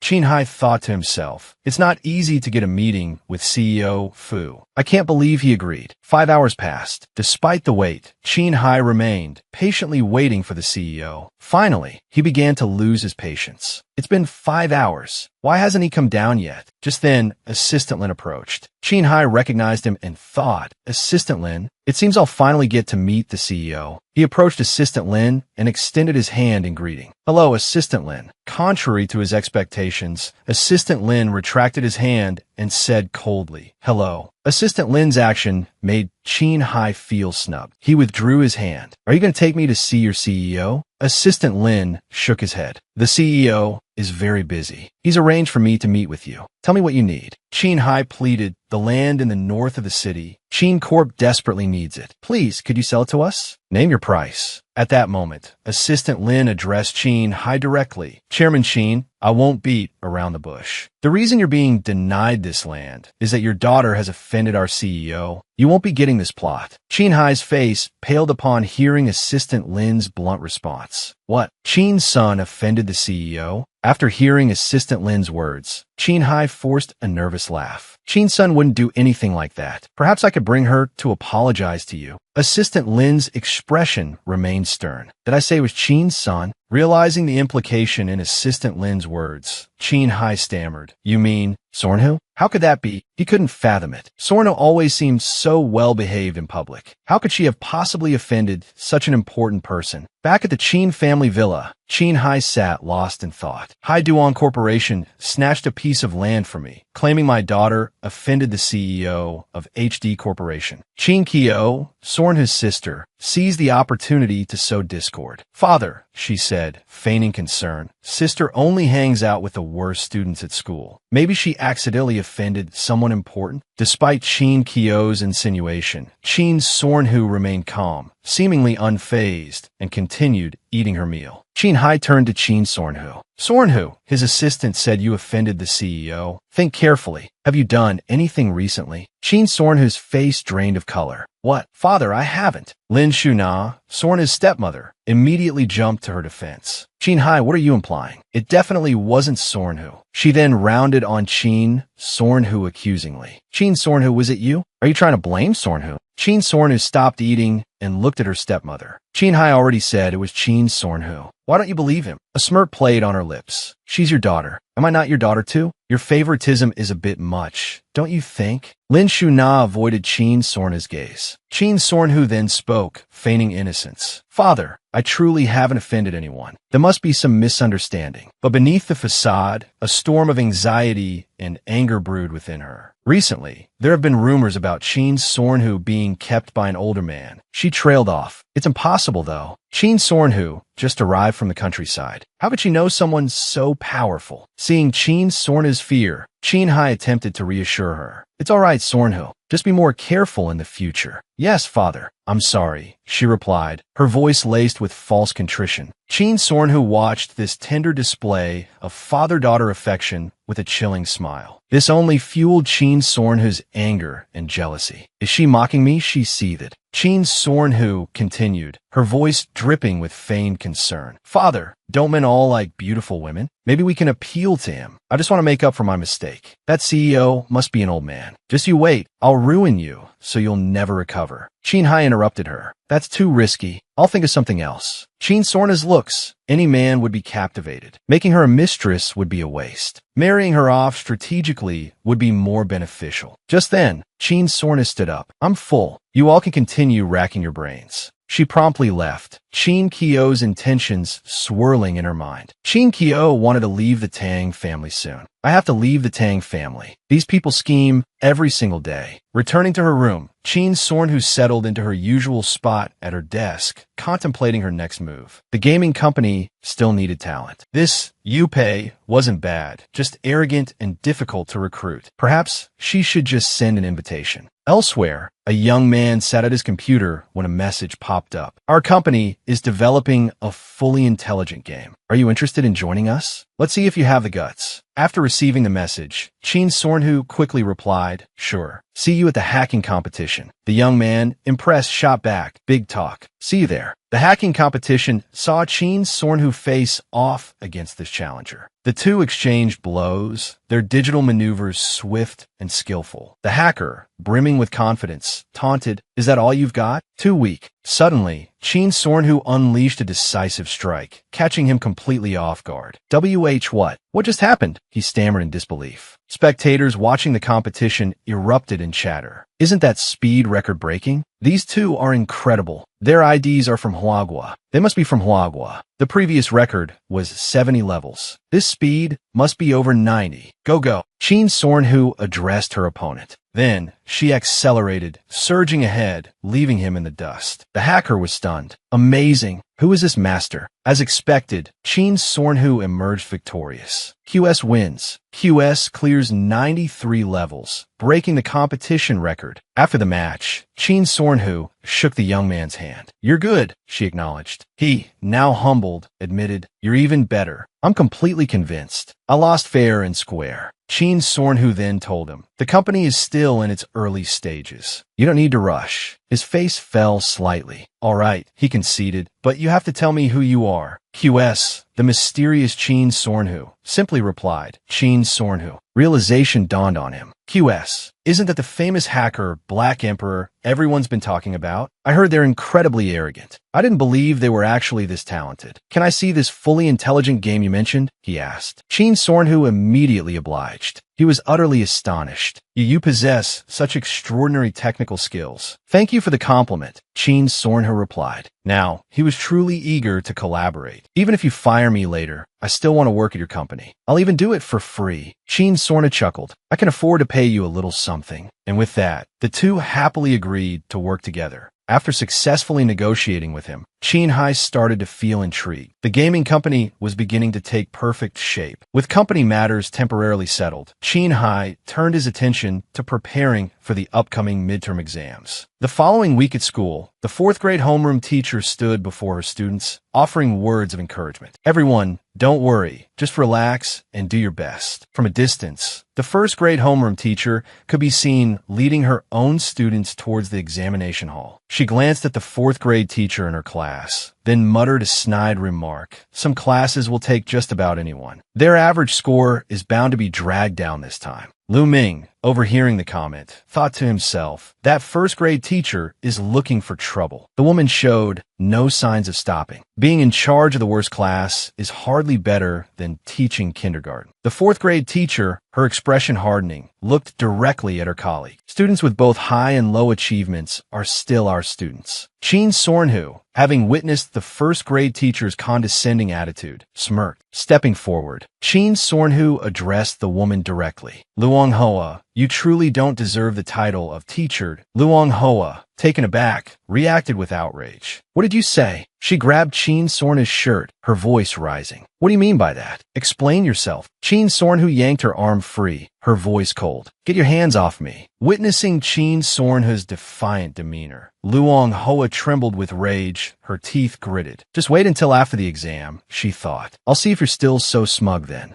Once all the students were seated, the proctor distributed the exam papers. A wave of groans and sighs rippled through the room as the students took in the difficulty of the questions. 2 stars on the very first question. Who designed this thing? This is beyond the curriculum. I'm doomed. I'm definitely going to fail. Only Chin Sornhu remained impassive. She quickly filled in her answers, and in less than 5 minutes, she set down her pen, resting her head on the desk for a nap, seemingly bored. The proctor, passing by Chin Sornhu's desk, noticed her asleep. He didn't think much of it, assuming she had given up due to the difficulty. Falling asleep at the start of the exam, there's no way she'll get a good score. Time ticked by. As the exam period neared its end, the proctor announced, half an hour remaining. Please use your time wisely. Those who have finished may submit their papers. Panic erupted in the classroom. Students frantically scribbled, heads in their hands, realizing they wouldn't be able to complete the exam. With this level of difficulty, who could possibly finish? Let alone finishing early. I'm not even sure I can finish on time. The proctor, seated at the front, was also scrutinizing the exam paper. Even he was taken aback by its complexity. This is a tough one. Even I'm struggling with it, let alone the students. The overall scores are going to be quite low this time. Lost in thought, he was startled by an exam paper suddenly placed before him. It was Chin Sornhu. The teacher, puzzled, asked, "Is something matter?" She calmly replied, "I'd like to submit my exam." Assuming she had given up, he said, "Are you sure you don't want to continue? You won't receive a score if you submit it now." Chin Sornhu, ignoring him, simply walked out. Seeing Chin Sornhu leave so early, Chin Kyo felt a surge of anxiety. I prepared so thoroughly, but I'm doomed. There's no hope for me. I haven't even finished half the exam. How could Chin Sornhu finish so quickly? Then, she tried to reassure herself. She must have given up. She's definitely going to get a terrible score. That's right, she can't possibly beat me. Outside the examination hall, Luong Hoa, the fourth grade teacher, happened upon Chin Sornhu emerging from the room. She's already finished? So fast. A smug grin spread across Luong Hoa's face. Looks like Chin Sornhu is nothing special after all. This time, her class's average score is sure to plummet to a record low. Let's see how arrogant she'll be then. The teacher still seethed, remembering Chin Sornhu's previous words. You're not fit to be a teacher. Lu Ming is so much better. The students I teach will all get into prestigious schools. The ones you teach will struggle to even get into college. 2 days later, The day of the exam results finally arrived. Inside the teacher's lounge, the instructors buzzed with anticipation. "Teacher Luong, I heard your class did well again this time. When will I be able to teach students like that?" Another teacher chimed in enviously. This time, the top 3 in the grade are definitely from Teacher Luong's class again. Tamatu in first, Lu Ming in second, and third place is probably Chin Sornhu. A teacher in a purple blouse turned to Luong Hoa, her voice laced with jealousy. "I'm so envious of you. That bonus money is practically in your pocket already." Luong Hoa, basking in the praise, responded with a haughty air. "Haha, it's nothing really. It's just that I'm a good teacher. Let me see the detailed rankings." But as she held the results in her hand, Luong Hoa's face drained of color. She stared at the paper in disbelief. "What? Tugi 2 is second in the grade? How is that possible? If Tamatu isn't first, then who is?" The teacher in the purple blouse was equally bewildered. Not class 1, not class 2 or 3 either. Could it be class 4? But the teacher in purple immediately dismissed her own suggestion. Impossible. Class 4 is notoriously the worst performing class in the whole school. It can't be them. The 3 teachers huddled together, scrutinizing the exam results. At the top of the list was none other than our protagonist, Chin Sornhu. Luong Hoa flatly refused to believe it. Perfect scores in every subject, ranked first? Impossible. Chin Sornhu must have cheated on this exam. Furious, she snatched the results sheet and stormed off, muttering, "I have to go talk to the principal." In the principal's office, Luong Hoa slammed the exam results onto the desk and confronted the principal. "Principal, Chin Sornhu is a poor student from the countryside. How could she possibly come here and immediately top the grade? She must have cheated." Behind her stood Chin Sornhu and Teacher Luong, the proctor who had overseen the exam. Teacher Luong stepped forward to refute the accusation. "Principal, ipurukturatkin surnus exam." She didn't engage in any cheating whatsoever. Luong Hoa continued to argue vehemently. Just because she didn't cheat in the exam hall doesn't mean she didn't cheat at all. Maybe she knew the content of the exam beforehand and had someone else do it for her, or found the answers online. The principal, a look of annoyance on his face, turned to Luong Hoa. "Teacher Luong, do you have any evidence that Chin Sornhu cheated?" Hearing this, she jabbed her finger repeatedly at the numerous exam papers on the desk. "Principal, Chin Sornhu's answers are identical to the answer key. If she didn't cheat, how could she possibly achieve this? Someone like her can't be let off the hook so easily. You must expel her to set an example for the other students." Luong Hoa then glared at Chin Sornhu, mouthing the words, "Dare to challenge me? You're finished." Chin Sornhu smirked, a glint of amusement in her eyes. "Who's finished is yet to be seen," she retorted aloud. To herself, she thought, "I can't believe she fell for my trap so easily." She stepped forward to the principal's desk, ready to address the issue. "Principal, if I didn't cheat and Teacher Luong is falsely accusing me, how will you handle the situation?" The principal responded gravely, "I will deal with it seriously and ensure justice is served." Hearing the desired response, Luong Hoa, practically giddy with triumph, folded her arms and proposed, "If that's the case, then you will retake the exam right here, right now, to prove yourself." Seeing Chin Sornhu's confident demeanor, Luong Hoa couldn't resist adding a barbed comment. "Chin Sornhu,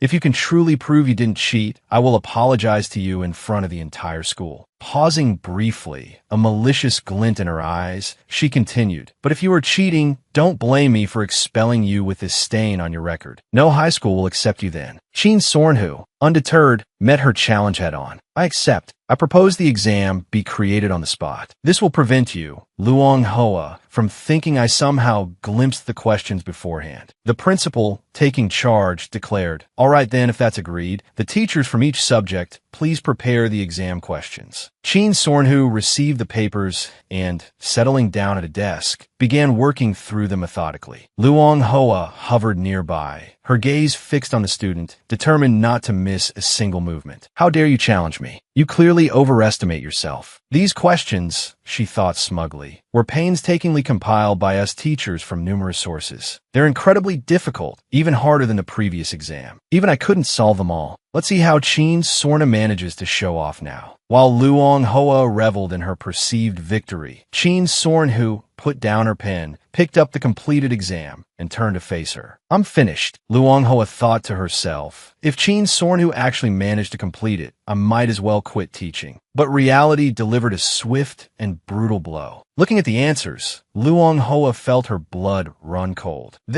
How is this possible? Every single question on every exam prepared by the 4 teachers had been answered correctly. Moreover, Chin Sornhu had completed them with lightning speed, leaving everyone stunned and speechless. With the exam completed, the principal, seated in his chair, spoke with authority. All right, teachers, please announce Chin Sornhu's scores. One by one, the teachers announced the results. Literature, perfect score. Physics, perfect score. Mathematics, perfect score. Chemistry, perfect score. Luong Hoa, though reluctant, had to announce the final score. English, also a perfect score. The principal fixed Luong Hoa with a stern look. Luong Hoa, do you have anything else to say? Unable to meet his gaze, her face darkening, she stammered, No, nothing. Nearby, Chin Sornhu, beaming, mouthed the words, You're finished, directly at Luong Hoa. It was at this moment that Luong Hoa realized she had fallen into Chin Sornhu's trap. I understand now. This was a trap Chin Sornhu laid, just waiting for me to fall into it. Having achieved her objective, Chin Sornhu turned to leave. Principal, if there's nothing else, I'll take my leave. Reaching the door, Chin Sornhu paused and looked back, reminding Luong Hoa, Don't forget your apology. The principal immediately responded, Don't worry, Chin Sornhu. As a teacher, I always keep my word. He then turned to Luong Hoa, his voice laced with a threat. Luong Hoa, wouldn't you agree? Fear finally gripped Luong Hoa. Sweat beaded on her forehead as she bowed her head. Yes, principal, you are absolutely right. But inwardly, her thoughts were far different. She seethed with resentment. It's all Chin Sornhu's fault. That little wretch has humiliated me completely. Returning to her own classroom, she unleashed her fury on her students. Stop everything. They say you're the best students in the 12th grade in H City, but how could your exam results be so dismal? Do you all take my words as empty air? Luong Hoa, the 4th grade teacher, snapped, her voice sharp with frustration. Each and every one of you looks so diligent, yet how could you let a 4th grader snatch first place? Her words sent a ripple of shock through Class 1. What, first place? A 4th grader? Even Chin Sornhu couldn't believe her ears. How is this possible? Chin-san, the girl she'd mocked countless times for her poor academic performance, a 4th grader. How could she have possibly achieved the top score? Disbelief warring with indignation, Chin Sornhu raised her hand. Teacher, she began, her voice laced with suspicion. I know Chin-san's academic record. It's impossible for her to perform this well. Isn't there something wrong? Did she cheat? The question ignited a furious spark in Luong Hoa. Without a shred of hesitation, Luong Hoa flung the stack of papers in Chin Sornhu's face, her anger boiling over. Rest assured, she spat, venom dripping from every word. She did not cheat. As for you, Chin Sornhu, your performance this time was abysmal. 11th place. You should be ashamed. And yes, forget about the math competition. In fact, forget about any future competitions. Humiliation burned Chin Sornhu's cheeks as she clutched her face, unable to offer a retort. If it weren't for Chin-san's return, she seethed inwardly. I wouldn't have to endure this. Why did Chin-san always have to steal everything that rightfully belonged to her? Banned from the school competition? Fine. She still had the external art competition. Just wait until she won that and brought home the glory. Then she'd see how Chin-san would compete with her. That evening, at the Chin residence, Chin-san sat diligently working on a drawing in her room. Her phone buzzed with an incoming call. I'm sorry to bother you so late, a voice said. Are you free this weekend? If so, would you mind coming over? Grandfather says he misses you terribly. A smile touched Chin-san's lips. Of course, she replied cheerfully. I actually have a few things I'd like to discuss with Grandfather Six as well. That weekend, as promised, Chin-san arrived at Grandfather Six's house. He greeted her with open arms, his face beaming. San-san, you finally came to visit this old man. I've missed you so much. She settled into a chair and pulled out her iPad, displaying a partially completed artwork. Grandfather, she began, this is the piece I'm planning to submit to the H-City art competition. It's still a work in progress. I've only done a rough sketch on the tablet. Would you mind taking a look? Grandfather Six's eyebrows shot up in surprise. Oh, since San you draw? A delighted grin spread across Grandfather Six's face as he took the iPad and slipped on his reading glasses. Finally, something I can help San San with. When it comes to art, I'm still quite renowned in the business world, you know. But as Fu-Han Shuyan, grandfather 6, looked at the drawing, a flicker of recognition, almost a shock, ran through him. He'd seen this image before. It was eerily similar to a scene from a dream he'd had. How could Chin San have possibly drawn this? After a thoughtful pause, Grandfather 6 offered his critique. San, your skill is remarkable. Even this old man has to admit, I'm impressed. There are just a few areas I'd like to suggest some improvements. This section here feels a bit heavy and oppressive. Perhaps adding a window to let in some light would create a sense of hope. Chin San's eyes lit up with gratitude. Thank you, Grandfather 6. I've been struggling with that area for a while now. Your suggestion makes perfect sense. San, you have a true gift for art, Grandfather 6 said, his voice warm with affection as he gently patted her head. If you ever have any questions, don't hesitate to come to me. I may not be an expert in everything, but when it comes to painting, I'm far better than many domestic artists. Calling me master wouldn't be an exaggeration. Yes, Grandfather 6, Chin San replied with a chuckle. As long as you don't mind me bothering you.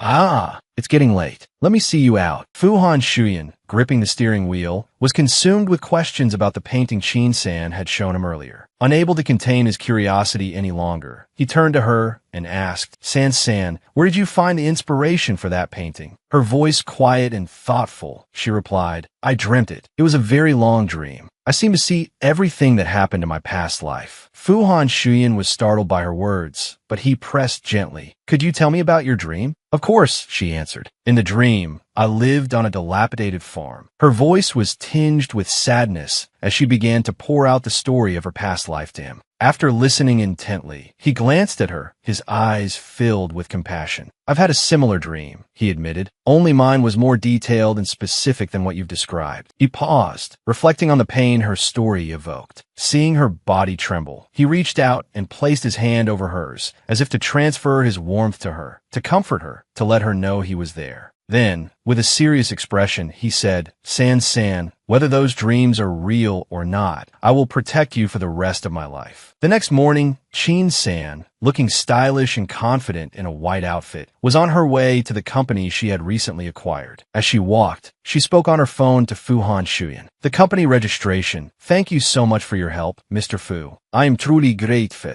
Fu-Han Shuyan's voice was filled with affection as he replied, Between us, there's no need for thanks. Chin San continued walking and soon arrived at her company building. She looked up at the building, her heart swelling with emotion. The company is finally established, she thought, but this is just the workspace. My goal is to build the headquarters in the capital city. Inside the company, the young hacker Chin San had recruited was waiting, brimming with curiosity. Manager Hong, he asked, what does your boss look like? Is he middle-aged? Does he have a beer belly like Chan? Manager Hong chuckled at the young man's imaginative description. Haha, you'll see for yourself soon enough if he has a beer belly like Chan. Seeing Chin San enter, Manager Hong stood up and greeted her. The boss is here. The young hacker, seeing a fresh-faced young woman walk in, stood up and teased. Did you come alone? Where's your dad? Don't tell me he's hiding because he's afraid to meet me. Confused by the hacker's flippant and nonsensical remarks, Chin San simply stood there, silently observing him. Manager Hong, stifling a laugh, walked over and clapped the young man on the shoulder. Ahem, he announced, this is the boss. The hacker froze, his jaw dropping. After a moment, he stammered, Oh my God, you're not joking, are you? Chin San stepped forward and extended her hand. Hello, she said. I'm Kues. It was an honor to break the record with you at the hacking competition. The young man, due back, only snapped back to reality when Chin San mentioned his alias, QS. Embarrassed, he shook her hand and introduced himself. Hello, I'm due back, the one you utterly defeated at the hacking competition. Inwardly, he marveled at the skill of this poised young woman. He couldn't believe that his lifetime of honed hacking prowess had been dismantled by a girl, and dismantled thoroughly at that. Chin San pulled a USB drive from her pocket and tossed it towards him. This is the core technology for the intelligent, comprehensive game. Take it and study it carefully. Hearing that it was the core technology, and seeing Chin San offer it without a shred of doubt, due back's admiration for her sword. He clutched the USB drive, his eyes gleaming. Okay, boss. I'll get right to work. When they were alone in the room, Manager Hong voiced her concerns. Boss, although our company is officially registered regarding the financial deficit, she didn't get to finish. Chin-sen cut her off with a firm, reassuring reply. Manager Hong, you don't need to worry about finances. I'll take care of it. Leaving the company, Chin-san hurried to her next appointment at a cafe. A man, Feng Suo, was already waiting. He was the president of Fengshe Film Company. Seeing Chin-san arrive, he unceremoniously pulled out a chair and sat across from her. Feng Suo, his face etched with annoyance, spoke. Miss, I think you made a mistake. This seat is taken. Chin-san sat down, crossed her legs, and confidently replied, Don't worry, I haven't. Hello, President Feng. I'm Chin-san, the one who scheduled this meeting. Feng Suo hadn't expected the person he was meeting to be this young, seemingly inexperienced girl. Disappointed, he stood up, struggling to contain his frustration. You're the one who contacted me, claiming you could save Fengshe? Miss, I don't have time for games. Across from him, Chin-san remained unfazed by his hostility. With a blend of confidence and a touch of arrogance, she responded, I told you, I have a way to revive your company and even take it to greater heights than before. Chin-san handed Feng Suo a stack of documents and continued, President Feng, since you're already here, surely you can spare a few minutes? If you don't mind, take a look at my plan before you decide to refuse. It's not too late, is it? Feng Suo took the documents. As soon as he opened the first page, he couldn't stop reading. A glimmer of hope flickered within him. This document was nothing short of a lifeline for his company. The plan encompassed all aspects of company management and cinema operations, and it was incredibly valuable. He felt certain that if he followed her plan, his company could be saved. Feng Suo returned the documents to Chin-san. Instead of leaving, he sat back down. Miss Chin, I don't know what you want from our company. As you know, we're in a difficult situation. So, although I'd like to, I don't have the funds to collaborate with you. Seeing everything unfold according to her plan, Chin-san confidently made her proposal. It's fine. After your film, Fleeting Clouds, premieres, I want 5% of its revenue. She made this request because she remembered her past life. After its release, Fleeting Clouds had been a box office sensation, raking in $4.5 billion in revenue. If Feng Suo agreed, she stood to gain significantly. Hearing Chin-san's proposal, Feng Suo froze, lost in thought. Floating Clouds at Dawn. It was a film by a new director, and no one in the industry had high hopes for it. In fact, it had been gathering dust in the company's archives for a year. Chin-san saw the skepticism in Feng Suo's eyes and added, President Feng, just make sure it gets plenty of screenings. I believe your company will be pleasantly surprised. Seeing no real downside, Feng Suo immediately agreed to Chin-san's terms. Okay, deal. No problem, President Chin. A pleasure doing business with you. He thought to himself, well, this business plan is worth more than Floating Clouds at Dawn anyway. I have to get my hands on it. Chin-san extended her hand in return. I hope we have a fruitful partnership. Time flew by, and a week passed quickly. Finally, following Chin-san's instructions, Fengshe Corporation released Floating Clouds at Dawn in theaters. At the same time, their rival, Fei Long Pictures, also premiered their film, Storm Cloud 6. At the Fengshe office, Feng Suo was on pins and needles. He constantly checked his phone, monitoring the box office numbers. Seeing the figures, he couldn't help but sigh. Only 1/6 of the pre-sale tickets for Floating Clouds at Dawn compared to Storm Cloud 6. But the reviews for Floating Clouds at Dawn are better. There's still hope. I hope everything goes smoothly, just like Chin-san said. Outside, his secretary rushed in, phone in hand, looking flustered. President Feng, Internet trolls. Internet trolls. Seeing his secretary's panicked state, Feng Suo braced himself for the worst. Could Fei Long have hired internet trolls to smear Floating Clouds at Dawn? We don't have the funds to hire our own to control the narrative. Disappointment and frustration warred within him. Could we really lose to Storm Clouds 6 this time? The secretary shook his head and excitedly showed his phone to President Feng. It's not like that, President Feng. They can't post any negative comments. It's absolutely mind-boggling. While Fengshe's office was quiet with anticipation, Fei Long Pictures was in chaos. President Li Yongyan, seeing the unfavorable situation, slammed his hand on the table and roared at his employees. Didn't I tell you to manipulate public opinion and discredit their film? Why haven't you done it yet? An employee, clutching his laptop, swiveled the screen, displaying a red warning alert, and explained nervously, It's not like that, President Lee. We've encountered a strange problem. We can't post any negative comments. The irascible President Lee slammed his fist on the table again. I don't care. Figure out. If you can't solve this, don't bother coming to work tomorrow. The three employees, seeing the tense atmosphere, broke out in a cold sweat and scurried off to find solution. Back at Fengsha Corporation, Feng Sua's face was grim. The secretary, seeing his expression, elaborated on the situation. They post a comment and it immediately disappears. It's incredibly strange. Moreover, our pre-sale tickets for Floating Clouds at Dawn for tomorrow have surpassed Storm Cloud 6 by more than tenfold. Feng Sua was stunned. An image of Qin San flashed through his mind. Could it be her? Suspicion gnawing at him, he called her to probe. Miss Qin, are you behind the situation with the online comments? On the other end of the line, Qin San didn't try to hide anything, immediately confirming, yes, that's right. I just use a little trick to stop them from posting those negative reviews about Fleeting Clouds. Don't worry, I have a lot of confidence in your film. The secretary, still buzzing from the rapidly increasing ticket sales, excitedly added, it looks like Fleeting Clouds is going to be a huge hit. Feng Sua hung up the phone, a chill still running down his spine. I definitely can't afford to offend Qin San in the future, he thought. This woman's power is too formidable. The scene shifted to the Fu family villa. Fu Han Shuyan strolled along, browsing the day's trending news. Sansa mentioned wanting to invest in this film a while back. He mused. I didn't expect it to become this popular. Looks like she's about to become a billionaire. He smiled, thinking about his incredible future wife, when a roar interrupted his thoughts. Fu Han Shuyan, you're half an hour late. You've got a lot of nerve making the whole family wait for you to eat dinner. Hearing the nagging, his expression changed instantly, reverting to his usual cold indifference. Really? I don't recall telling anyone to wait. Mr. Fu, stung by his son's retort, sputtered indignantly, you ungrateful wretch. Do you even have any respect for the Fu family?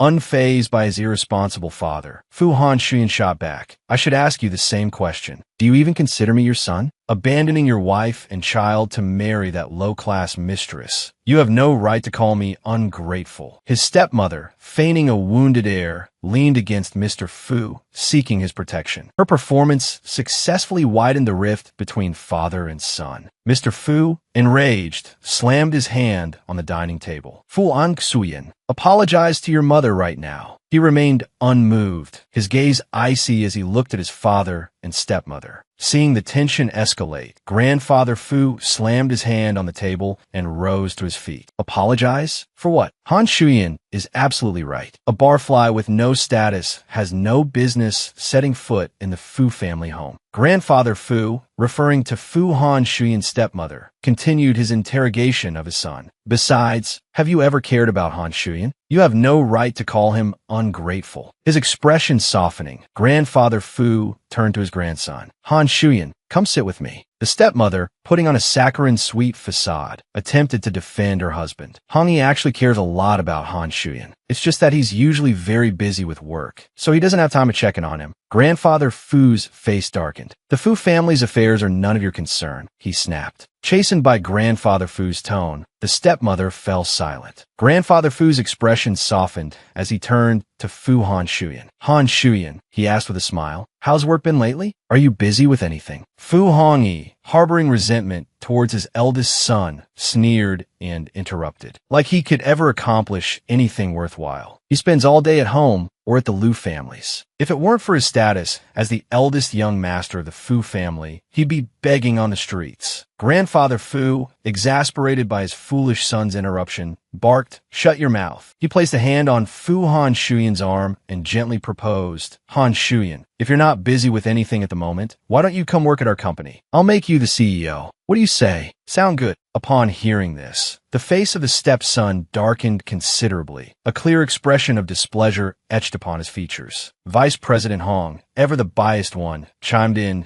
giving him the CEO position is worse than giving it to Minhuk. The scheming stepmother, though inwardly pleased, feigned a wounded air, gently chiding her husband. Hongi dear, please don't say such things. Interrupted yet again. Grandfather Fu's patience finally snapped. Damn it, Hongi, you favor Minhuk so much. Is Han Shuyan not your son? He glared at his son. Hongi, let me tell you, they are both your sons. You cannot favor one over the other. Fu Han Shuyan, sitting silently to the side, felt a wave of disgust wash over him at the scene unfolding before him. He calmly and deliberately responded to his grandfather. I won't go. Grandfather Fu, his plans momentarily thwarted by Han Shuyan's refusal, softened his tone and attempted to persuade him. Han Shuyan, he said, his voice laced with a calculated gentleness. If you agree to work at the company, you can name your price. Whatever it is, I will agree to it. His reasoning was simple. Only Han Shuyan could salvage the company. He couldn't afford to let him leave the Fu family. Hearing his grandfather's open-ended offer, Han Shuyan decided to test the waters. What if I want all the shares of everyone in the Fu family? He asked, his voice even. Grandfather Fu hadn't anticipated such a bold demand. He froze, hesitation evident in his eyes as he thought, I only want Han Shuyan to come to the company to help with things. I want to exploit his abilities, not give him any shares. Han Shuyan, seeing his grandfather's reaction, seemed to read his thoughts and discern his true intentions. A hint of mockery crept into his voice. This is the only way I'll help Fu Corporation. You want my help but aren't willing to give anything in return? It's laughable. That's not how things work. Han Shuyan's mocking tone caused Grandfather Fu's amiable facade to crumble. The gentle persuasion vanished, replaced by a forceful, almost desperate command. You are a member of the Fu family. You have a duty to help the company. You don't have the right to refuse. Han Shuyan could no longer contain his frustration. He stood up, his face grim. Really? Has the Fu family ever treated me like a member of the Fu family? His gaze swept coldly across the faces at the dining table. You are the family. I'm just an outsider who happens to share your blood. His words hung heavy in the air, silencing the room. No one dared to challenge him. Disgusted by the charade and the suffocating atmosphere, Han Shuyan decided he couldn't bear to stay a moment longer. He turned to leave, his parting words echoing in the tense silence. I won't disturb your family dinner any further. Goodbye. Grandfather Fu, enraged, slammed his hand on the table and roared, Fu Han Shuyan, if you walk out that door today, don't ever come back. Han Shuyan's face remained impassive, his resolve unwavering. Is that so? He replied coldly. I couldn't ask for more. With that, he walked out. His decisive action sent Grandfather Fu into a fit of rage. He sank back into his chair, trembling with fury, unable to speak. You. Min Huck, seizing the opportunity to play the dutiful son, rushed to his grandfather's side with medicine and water. Don't be angry, grandfather. Please take your medicine. He then added, feigning understanding. He'll understand your hardship later. He'll come to help you at the company eventually. Hearing this, Grandfather Fu's fondness for his grandson, Min Huck, grew. Min Huck, if your brother understood my intentions even half as well as you do, I wouldn't have to worry so much. Min Huck seized the opportunity, crouching down and looking at Grandfather Fu with feigned sincerity, continuing his performance. If only my brother faced some hardships out there, then he'd understand how important the Fu family support truly is. Grandfather Fu quickly fell for Min Huck's manipulative scheme. He snorted coldly, agreeing with his grandson's assessment. If you're right, without the Fu family, how could he live so comfortably? A sinister smile crept across his face as he made his decision. I wanted to know that no one can help him besides the Fu family. His mind made up, he immediately turned to Min Huck and instructed,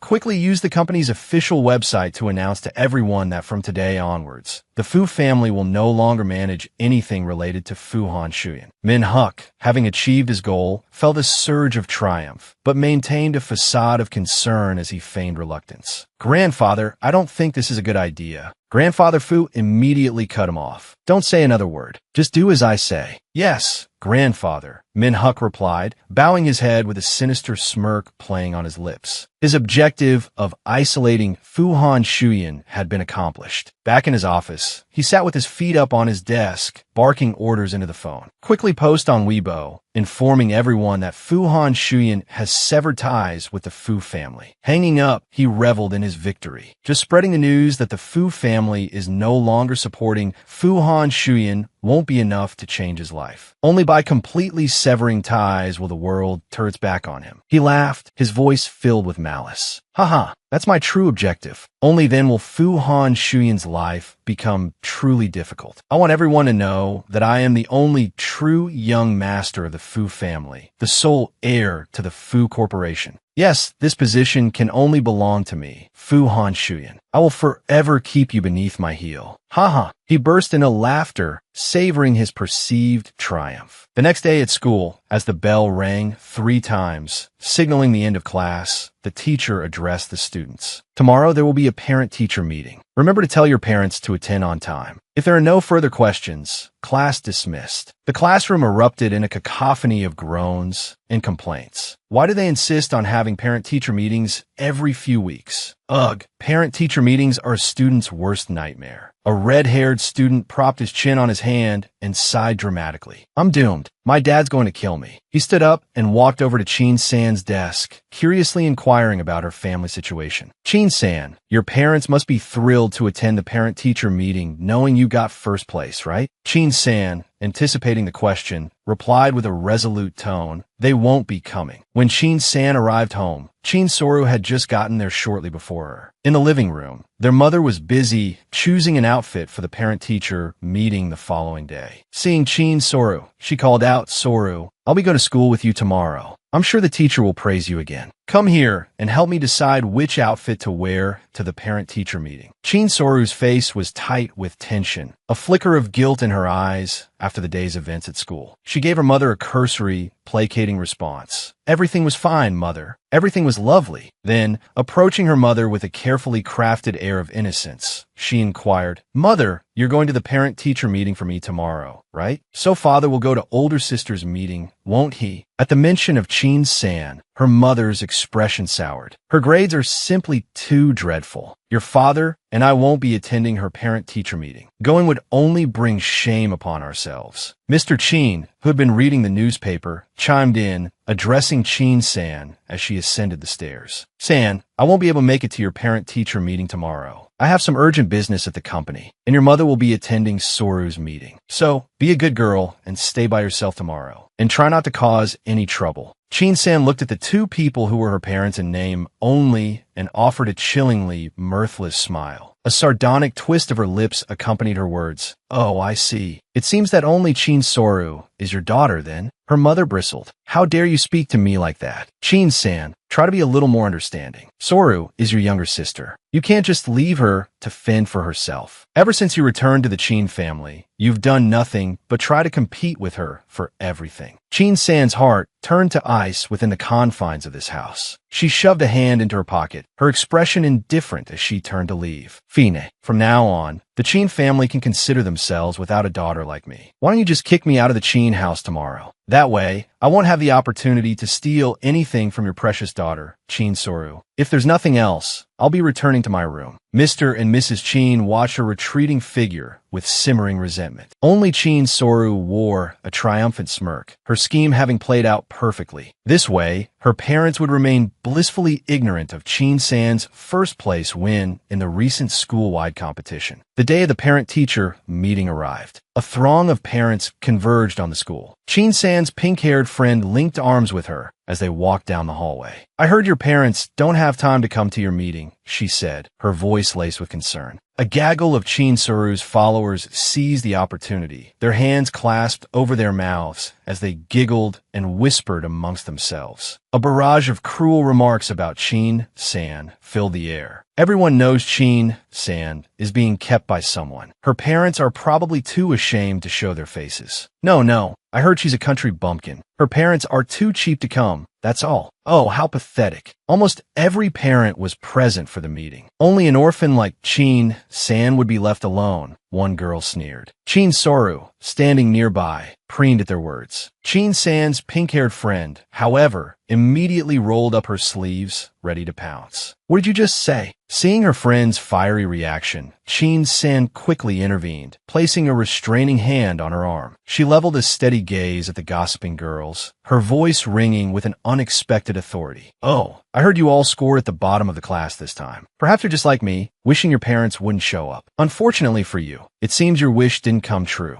The taunting girls were silenced, their faces darkening with a mixture of anger and embarrassment. The girl with short hair, her fists clenched, stammered a retort. Chin-san, even if our grades are worse than yours, our character is far superior. Chin-san's lips curled into a sardonic smile. Oh, really? How terrible. She crossed her arms with an air of defiance. Then tell me specifically, let me hear how my character is so bad. Why don't you take a look at yourselves? Every time you see me, you start gossiping. As far as I'm concerned, that's not the behavior of someone with good character. The girl with short hair was speechless, unable to retort. She turned to Chin-suru, pleading, Soru, say something. Chin-suru, finally finding her voice, said, all right, that's enough. Putting on a pitiful expression, she launched into her practice performance. San, don't be so harsh. They're just concerned, worried you're being kept by some man, worried you'll be taken advantage of. Chin-san's blood boiled. Her face turned icy, an aura of barely contained fury swirling around her. Kept by a man? Huh. Chin-suru, you're very good. Chin-san pointed a cold finger at the group in front of her. And the rest of you, always going on about me being kept. Have you forgotten the headmaster's decree? The punishment for spreading baseless rumors is severe. Expulsion. I suggest you all rein yourselves in. Keep your mouths shut. Otherwise, you might find yourselves unexpectedly expelled. Chin-san's words had an immediate effect. The girls' faces paled, and they covered their mouths, not daring to utter another word. The tense atmosphere was broken by a chorus of excited whispers echoing from the other end of the hallway. Wow, so handsome. The object of their admiration was none other than Fuhan Shuyan. Today, he wore casual clothes that somehow managed to exude an irresistible charm, making every girl's heart flutter. Even Chin-san's pink-haired friend felt a pang of longing. San, look at that handsome guy. He's so gorgeous. A total cold, aloof heartthrob. This is the first time I've seen such a handsome man. Chin-san stared, surprised. It's him? Why is he here? Wherever Fuhan Shuyan walked, a trail of admiring whispers followed. Oh my God, he's so handsome. I bet he's here for the parent-teacher meeting. Maybe he has a younger brother or sister at our school. If you were my boyfriend, I'd wake up laughing from my dreams. The girl standing next to Chin-suru, gazing at Fuhan Shuyan, began to flatter her. Suru, I think only you are worthy of such a man. A perfect match, a beautiful woman and a talented man. You're the only one who can compare to him. She continued excitedly. Suru, do you think he's here looking for you? Chin-suru blushed, a flicker of hope in her eyes. Could he really be looking for me? She wondered. As Fuhan Shuyan drew closer, Chin-suru, lost in her fantasy, didn't dare look up. Her heart pounded with a mixture of anticipation and nervousness. Fuhan Shuyan's path was blocked. He looked at Chin-suru with annoyance and addressed her coolly. Excuse me. Convinced that the handsome stranger was there for Chin-suru, her friend leaned in and whispered, Suru, he's calling you. Chin-suru, brimming with confidence and basking in the attention, looked at Fuhan Shuyan. Feigning familiarity, she asked, You're here? Two girls nearby were gossiping in hushed tones. Could that handsome guy really be here for Chin-suru? I think so. I bet Chin-suru has a thing with him. A few others chimed in, unable to contain their speculation. Seriously, Chin-suru is like heaven's favorite. Everything good just falls into her lap. Look at her. Not only is she beautiful, but she also has great grades, a wealthy family, and now even her boyfriend is top tier. Handsome and rich. Just as Chin-suru preened, convinced the handsome stranger was there for her, Fuhan Shuyan walked past her with an air of indifference. His words were like a bucket of ice water. Excuse me, you're in my way. His words left Chin-suru mortified, wishing the earth would swallow her whole. Fuhan Shuyan then approached Chin-san, his voice softening as he called out, San.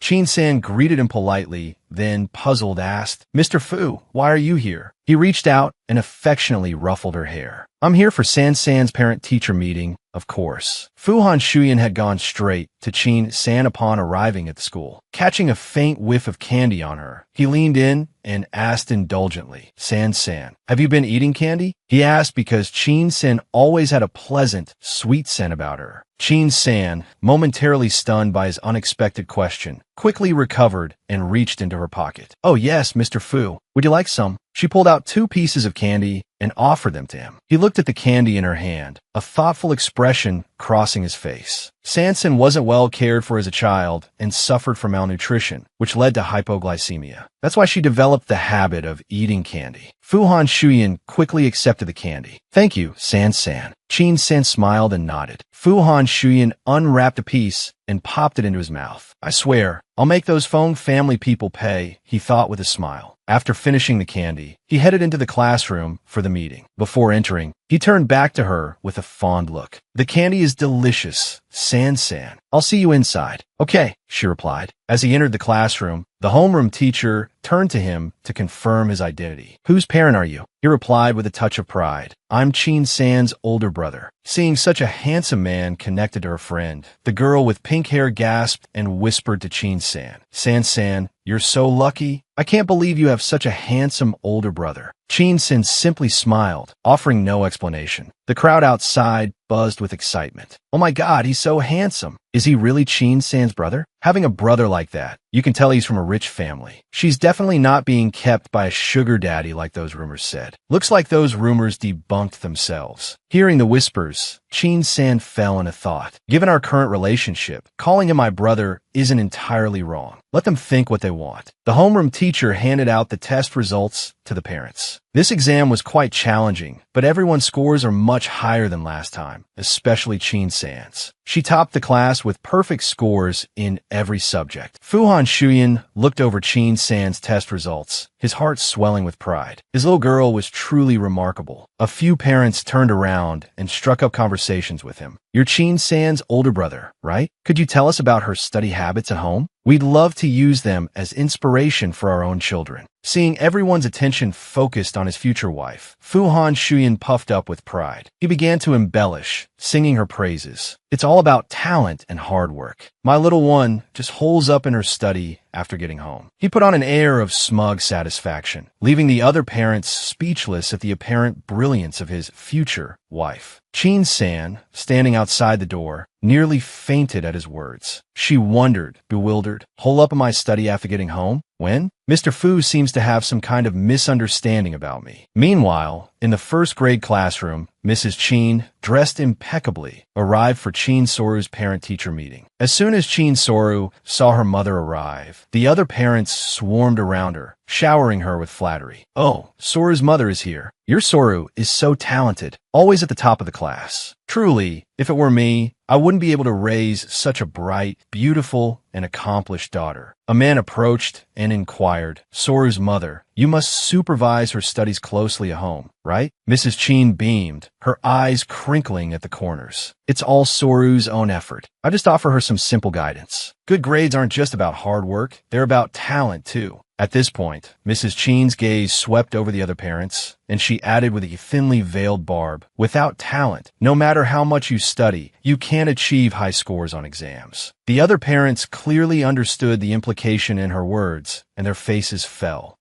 Isn't she just implying our children are untalented? They thought, their goodwill towards Mrs. Chin evaporating. Each silently fumed. So what if her daughter's scores are high? Ours aren't so bad that they deserve such criticism. The parents quickly dispersed, no longer wanting to interact with Mrs. Chin. So she made it into the top 10, big deal. The final scores haven't even been released yet. It's still too early to tell who's on top, one muttered. Teacher Liang Hua emerged, holding a stack of test results, and called out, "It's time. Why are you all still standing around? Please return to your seats so we can begin the meeting." Mrs. Chin bustled over to Teacher Liang, eager to inquire. "Teacher Liang, how did our Sora do on the exam?" Teacher Liang Hua's face darkened, still smarting from the 4th grade incident where Sora's class had outperformed hers. She snapped, "You still have a nerve to ask?" Chin Sora dropped from the top 3 to 11th place. "Do you think that a good result? The university entrance exams are crucial, so parents need to pay more attention. Encourage your children to study hard at home. Don't rely on me for everything." Teacher Liang Hua, her face pinched in annoyance, waved her hand dismissively. All right,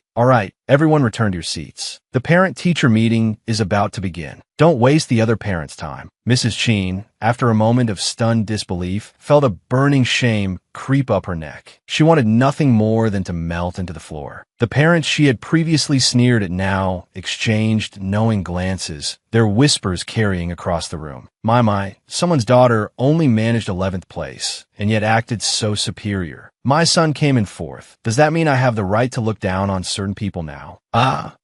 Another chimed in. Yes, indeed. Someone's always boasting about how brilliant their daughter is, without considering their own standing. Mrs. Cheen's face drained of color as the whispers continued, her gaze fixed firmly on the floor. Seething, she muttered under her breath, How dare they look down on me? Soru, failing to make the top 10, and not even telling me beforehand. I've been utterly humiliated. After school, Mrs. Cheen pulled Soru aside, her voice sharp with displeasure. Soru, what happened? How did you only manage 11th place on this exam? Cheen Soru, well prepared, adopted a pitiful expression. Mother, she began, her voice trembling slightly. You know, I wasn't feeling well that day. I had a cold, and during the exam, I suddenly felt so dizzy. She touched her face delicately, tears welling in her eyes. I'm so sorry, Mother. Whatever the reason, I know I didn't do well. Immediately swayed by Soru's performance, Mrs. Cheen's anger dissipated. She pulled her daughter into a comforting embrace. There, Soru. This time you failed, but it's all right. Just do better next time. Yes, Mother, Soru replied meekly. I'll do better next time. Mrs. Cheen, her spirits revived, patted Soru's shoulder. That's my girl. I know you're much more capable than that San girl. No matter what, you still did better than Cheen-san. Hearing this, a flicker of fear crossed Soru's face. She dreaded the moment her mother discovered San's true ranking. And as if summoned by her fear, 2 parents from the 4th grade, passing by after their own parent-teacher meeting, chattered animatedly. This time, the top student wasn't Su Xuanyu, but that Cheen-san from class 4. Hard to believe, isn't it? Soru's blood ran cold. She glanced nervously at her mother, panic rising in her chest. It's over, she thought. Mother's about to find out about San. Mrs. Cheen, overhearing the conversation, felt her own face pale. She turned to Soru, her voice tight. Soru, is it true? Did Cheen-san really get 1st place? Soru, knowing she couldn't hide the truth any longer, whispered a fearful, Yes, Mother. The confirmation hit Mrs. Cheen like a thunderbolt. How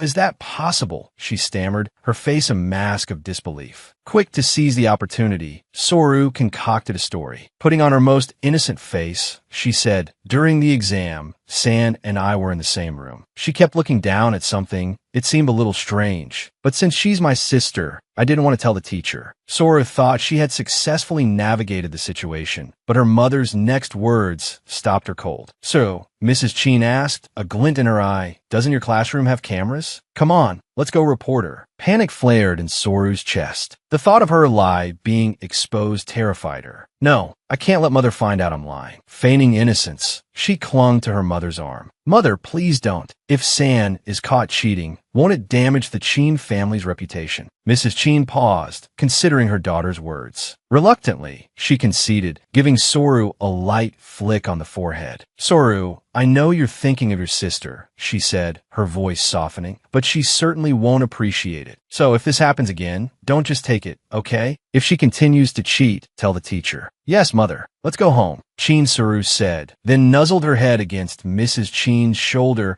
successfully concealing the truth of the situation. But as they reached the school gates, they saw Cheen-san being picked up by Fu Han Shuyan. He even chivalrously opened the car door for her. Mrs. Cheen, displeased, folded her arms and began to scold. So shameless. At such a young age, already engaging in romantic relationships. It's clear she hasn't experienced the world. Coming to the big city and imitating those shameless women. Cheen-san overheard her mother's harsh words, her heart turning colder than ever. She shot a sharp, icy glance towards Mrs. Cheen. Then, resolutely, she got into Fu Han Shuyan's car. Let's go, she said. Fu Han Shuyan radiated an aura of icy rage. His face was glacial as he looked at the woman who, despite being Qin San's biological mother, was all talk and no substance. Mrs. Qin, still standing there, continued her tirade. How could I have given birth to such a child? She treats me like I'm invisible. Fu Han Shuyan, thoroughly disgusted, revved the engine, sending a plume of exhaust fumes towards Mrs. Qin and Qin Soru, effectively silencing them. Watching the car carrying Qin San disappear, Mrs. Qin felt that Qin San wasn't even worth a fraction of Qin Soru. Turning to her favored daughter, she plastered on a smile and patted Qin Soru's head. Soru, it's a good thing I still have you. Basking in her mother's affection, Qin Soru beamed, her inner thoughts gloating. Qin San will never be as good as me in mother's eyes. Ha! After taking Qin San out for dinner, Fu Han Shuyan, as usual, drove her back to the Qin family home. Before saying goodbye, he handed her a pink bag, his voice full of affection. San, have some candy. Qin San happily accepted the bag. She noticed it was filled with her favorite candies. She hadn't realized he'd been paying so much attention. Thank you, Mr. Fu. Popping a candy in her mouth, she felt all her earlier frustration melt away, replaced by a sweet, satisfying taste. She cupped her cheeks, a lovely smile gracing her lips. It's so sweet. Thank you, Mr. Fu. Seeing her happy expression brought a smile to his own face. He gently stroked her hair with his warm hand, his gaze unwavering and full of affection as he looked into her eyes. As long as you like it. The next day, at school, the school bell rang 3 times, but Qin San still hadn't arrived in class. Teacher Liang Hua seized the opportunity to assert her authority. Slamming a stack of papers onto the desk, she barked, "Where is Qin San?" Being a student, and yet always late or leaving early, utterly unbecoming of a student. Witnessing teacher Liang Hua's overbearing attitude, the entire class remained silent. 5 minutes later, Qin San arrived. Standing at the doorway, she calmly announced, "I'm here." Teacher Liang Hua's face flushed with anger. She snapped, "Qin San, you're 5 minutes late. Don't think that just because you ranked first, you can keep that position forever." Standing in the doorway, Qin San looked at teacher Liang Hua with an unreadable expression, remaining silent. Seeing Qin San's unyielding demeanor, Mrs. Qin slammed her hand on the desk in frustration. "Your disrespectful attitude towards your elders won't always be tolerated," she scolded. "All right then, Qin San. It seems you don't want to be in this class anymore. Is that right? Go stand outside." Inwardly, Mrs. Qin seethed, anticipating a groveling apology. "If you don't want to stand outside, then beg me." But contrary to her expectations, Qin San coolly turned and left the classroom without a word. Teacher Liang Hua watched her go, fuming but powerless to do anything. A young man with red hair stood up indignant. "Teacher, I was late too. If Qin San has to stand outside, then I have no right to stay in class either." Teacher Liang Hua, her chest tightening with anger, pointed at him and snapped, "Oh, so you want to join her? Get out." Her harsh treatment of the students sparked discontent throughout the 4th grade class. Qin San's deskmate also stood, raising their hand. "Teacher, I was late too." A cascade of hands followed. "Teacher, me too." "And me." Another boy chimed in, unable to contain himself. "But teacher, weren't you late as well?" Teacher Liang Hua, facing such widespread defiance for the first time in her career, trembled with rage. You're rebelling, aren't you? None of you in the 4th grade will listen to me. Is that it?" Looking at the indifferent faces of her 4th grade class, teacher Liang Hua was consumed by fury. "Fine, a worthless class like this. Who else will teach you besides me? Don't come begging me to come back." With that, she snatched up her teaching materials and stormed out. The classroom erupted in a cacophony of excited chatter, deliberately loud enough for teacher Liang Hua to hear. That old witch is finally gone. Qin San, leaning against the window, watched teacher Liang Hua's face, a mixture of red and green, as she stalked past. A faint, mocking smile played on her lips. The scene shifted to the Liu family home. Lu Ming plopped down on the sofa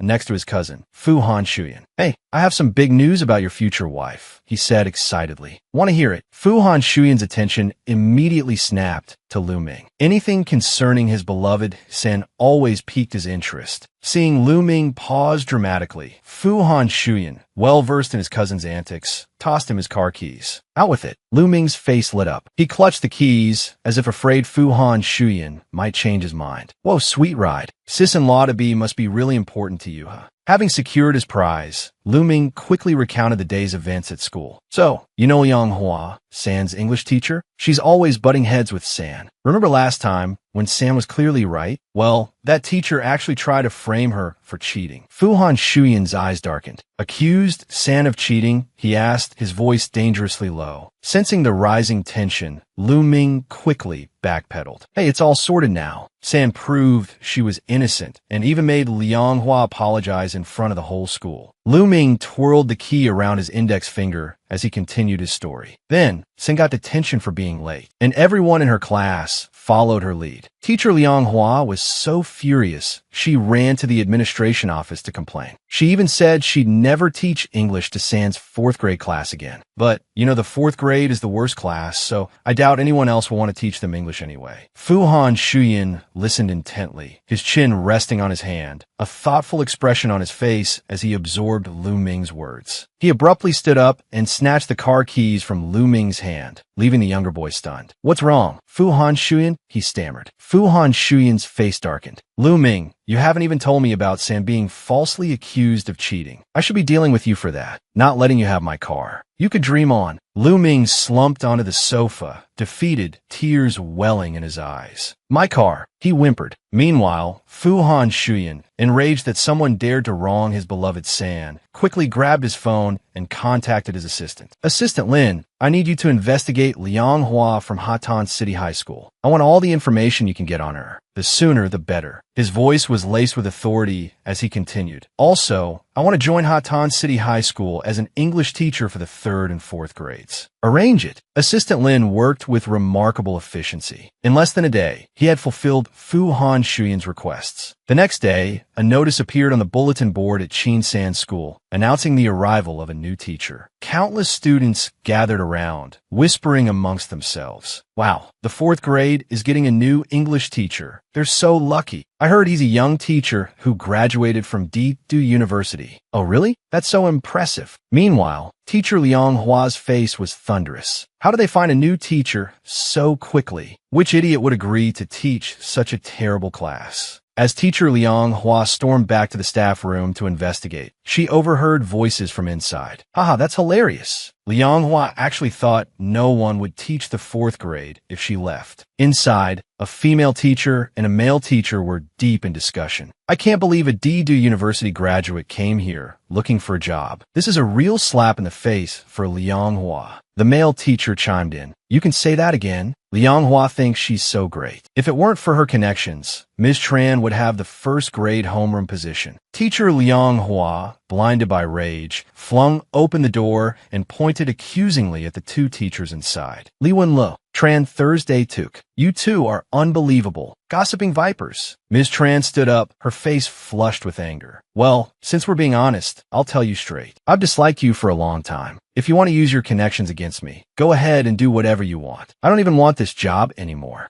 Mr. Li added firmly, Liang Hua, I feel the same as De Lo. Do whatever you want with us. Consumed by fury, teacher Liang Hua let slip a crucial detail. Fine, just you wait. I'll have Truck Sin deal with you. Hearing the name Truck Sin, both Mr. Li and Ms. Tran froze, their eyes wide with shock. Juk Xing, Ms. Tran asked, her voice sharp. Are you talking about Doi Truck Sin, the head of the academic office? Realizing her slip-up, teacher Liang Hua clapped a hand over her mouth, frantically denying, No, it's not like that. But her expression betrayed her words. Ms. Tran chuckled, relishing having caught the haughty Liang Hua off guard. Come on, Liang Hua, there's no use denying it. Your reaction says it all. But I am curious about one thing. The head of the department is already married, isn't he? Are you really his mistress? Mr. Li pressed his advantage, determined to see this through. Liang Hua, if you're really the head's mistress, we'll report you to his wife. If she makes a fuss, both you and the head will be fired. Teacher Liang Hua now understood the true meaning of despair. Terror gripped her as her secret was exposed. You all, she stammered, the air thick with tension. Just then, Ms. Lam entered, sensing the strange atmosphere. What's going on here? She asked. Mr. Li and Ms. Tran approached Ms. Lam, eager to mend bridges. Ms. Lam, we're truly sorry. We were wrong before. We won't mock you anymore. Mr. Li added, That's right, Ms. Lam. We were blinded. We won't praise incompetent teachers like, well, anymore. Seeing the three of them united, Liang Hua crumpled the paper in her hand, fury burning in her eyes. She blamed Qin-san for everything. Qin-san, just you wait, she seethed. Moments later, the bell rang, signaling the start of class. Aring, aring, aring. Even from outside, the excited whispers of the fourth grade class could be heard. I heard our new English teacher graduated from the Imperial University. He's here. He's here. He's coming. Fuhan Shuyan, impeccably dressed, strode into the classroom. He stood at the podium, his presence commanding attention. Hello, everyone, he announced. My surname is Fu. You can call me Mr. Fu. His handsome features captivated the class, sparking a wave of admiration. Wow, oh my God, am I dreaming? Is he really not a celebrity? How can someone be so incredibly handsome? His gaze softened as he addressed Qin-san. The top scorer on this exam will be the English class representative. Qin-san, startled, looked up, a mixture of surprise and suspicion in her eyes. Fuhan Shuyan, what is he doing here? She wondered. Her desk mate, eyes sparkling with hearts, seemed to read her mind. San, she gushed. I bet he's here because of you. Your brother really loves you. I wish I had a brother like you. Qin-san blushed, her heart fluttering. Did he really come here for me? Fuhan Shuyan walked down the aisle, handing out exam papers to the students in the front row to distribute to the rest of the class. We'll start with a test to assess everyone's level, he explained. He walked towards Qin-san, and as he approached, she straightened up, suddenly nervous. As he passed her, he leaned down and whispered, San, come to my office after class. She blushed again, softly replying, okay. The class ended quickly. As promised, Qin-san went to his office. He affectionately made her a cup of tea. San, he said, offering it to her, have some tea. Qin-san accepted the cup of tea, her fingers tightening around it unconsciously. Curiosity gnawed at her. Deputy Fu, she asked, why did you decide to teach here? She couldn't help but recall that in her previous life, he hadn't become a teacher at Hatan City High School. He leaned closer, his gaze deep and intense. Because of you, he replied. Qin-san was taken aback by his directness, a blush warming her cheeks as she struggled to find a response. Because of me, she echoed softly. He reached out, his touch gentle as he stroked her hair. His voice, tender and reserved only for her, filled the air. I didn't want my San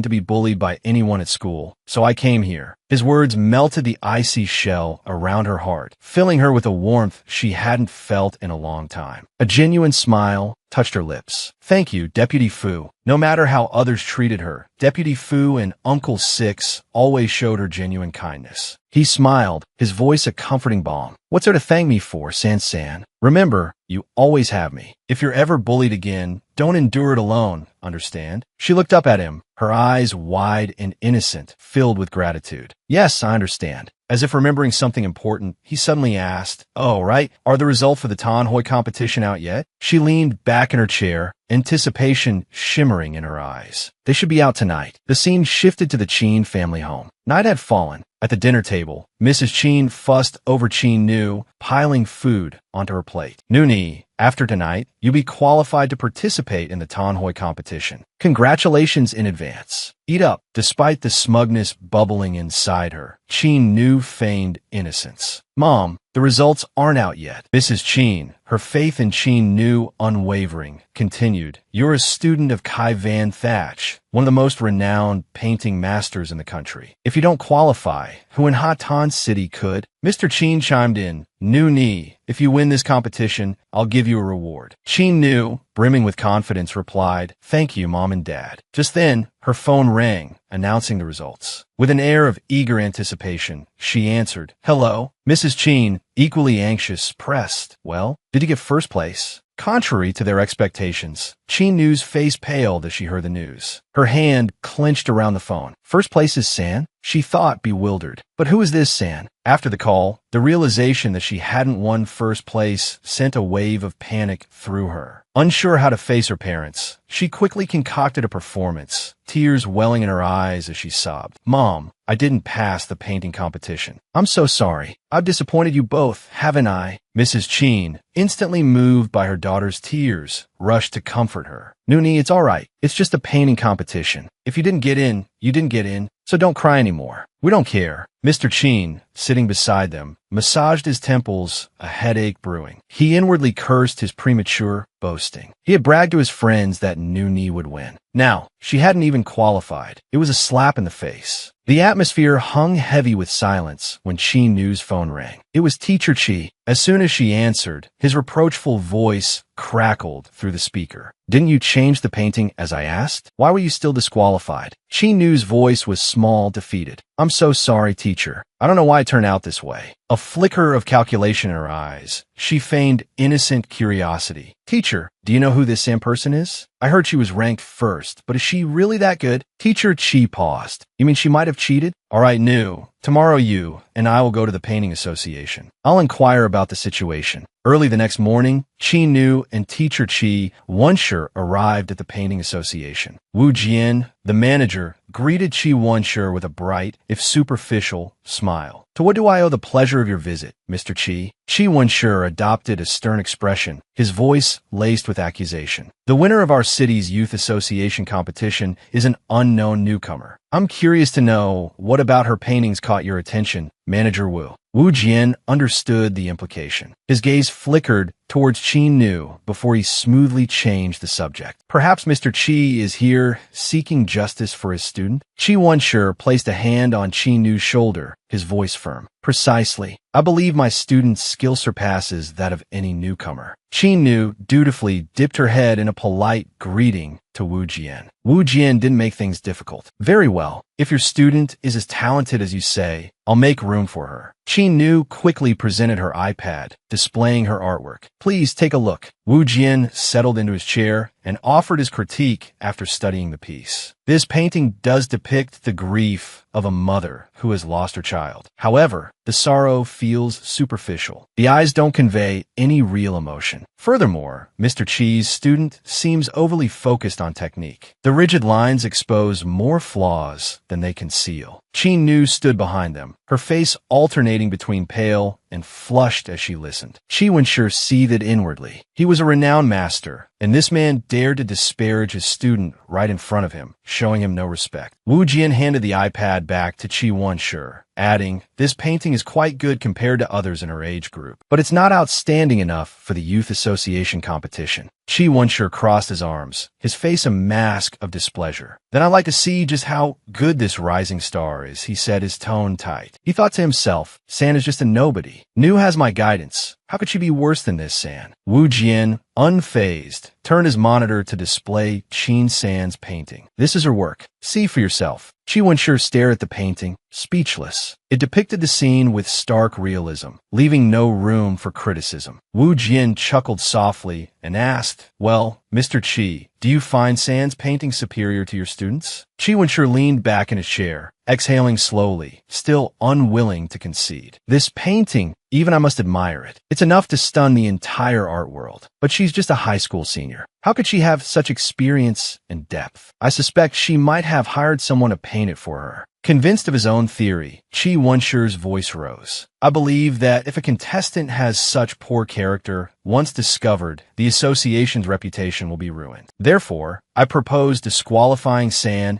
and publicly exposing her fraudulent behavior. Wu Jian's patience had reached its limit. He said calmly, Mr. Chi, accusations require evidence. Chi Wensher slammed his hand on the table in frustration. It seems you're determined to protect this, San, aren't you? Very well. Don't come to regret this later, Wu Jian. Just then, Old Six entered, overhearing the heated exchange. His face stern, he boomed, protect whom? Seeing Old Six, Wu Jian rose and bowed respectfully. Old Six, you've arrived. Chi Wensher, still indignant, immediately complained, this level of skill isn't something someone her age could achieve. We don't need evidence. It's obvious she submitted someone else's work. Old Six gazed at the painting, a look of profound satisfaction spreading across his face. Stroking his beard, he praised, excellent, excellent. This is the most beautiful painting I've ever seen. Even an old man like me is astonished. Through this painting, I can see the artist poured emotions of sorrow, pain, and regret into their work. This San is truly a genius among geniuses. Unrelenting, Chi Wen-shi turned to old Six. What do you think? Someone her age couldn't possibly paint at this level. Old Six snorted softly. Just because you lack the skill doesn't mean others can't achieve it. Chi Wen-shi's face twisted in displeasure at the rebuke. Old Six, I thought you despised cheating above all else. It seems that's not the case. Chi Nu, standing behind them, fell into deep thought. This isn't just protecting San. Old Six was not one to back down. Unfazed by the accusations, his eyes swept over them with a chilling glare. Are you questioning me? Do you have the right? His voice resonated with authority. I stake my years of integrity and fairness on this. My students at Six Chinese Painting School don't need to cheat. I'm willing to wager my reputation. If there's any problem with San's work, I'll leave the art world. Old Six words hung in the air, leaving Chi Wen-shi speechless and unable to formulate a retort. Wu Jian, standing off to the side, stroked his chin thoughtfully. Old Six had never taken on a student before. Why break tradition now for this San? Wu Jian, a man of integrity himself, quickly sided with Old Six. Master Six's reputation precedes him. I naturally trust his judgment. He turned to Chi Wen-shi, his tone dismissive. Mr. Chi, this small temple of mine cannot accommodate a great Buddha such as yourself. Please, you and your companion leave. Dismissed so bluntly, Chi Wen-shi could only swallow his indignation and turn to go. Let's go, he muttered, his face burning with humiliation. He felt utterly defeated. His reputation was in tatters. Chi Nu, however, lingered. She approached Wu Jian, feigning a timid curiosity. Manager Wu, she began, her head bowed slightly. Could you tell me this person's full name? Fearing refusal, she quickly added a flimsy excuse. I just want to know who she is so I can ask for some advice. The image of Qin San flashed through her mind, a flicker of fear in her heart. San? Could it be her? She thought. No, it couldn't be such a coincidence. It can't be the San I know. Wu Jian crossed his arms, immediately refusing. Absolutely not. Mr. Chi just accused San of cheating. He's your teacher, and you want advice from her? That would be a slap in his face. Chi Nu flinched at his words, beads of sweat prickling her skin. She glanced nervously behind her. Teacher, no, I didn't mean it like that. Chi Wen-shi's already dark expression deepened. Let's go, he barked. Old Six, still seated, offered his unvarnished opinion. He's not a good painter, he said of Chi Wen-shi, and he's jealous and petty. He doesn't even have a good eye for talent. Like teacher, like student. Chi Wen-shi couldn't bear to hear anymore. The humiliation was unbearable. Without waiting for Chi Nu, he spun on his heel and stormed out. Chi Nu hurried after him. Teacher, she called, catching up to him outside. Chi Wen-shi, his face a mask of fury, stopped and confronted her. What you said in there, was it because you don't like me? Do you think Master Six at the Chinese Painting School is better than me? Do you want to be a student? Chi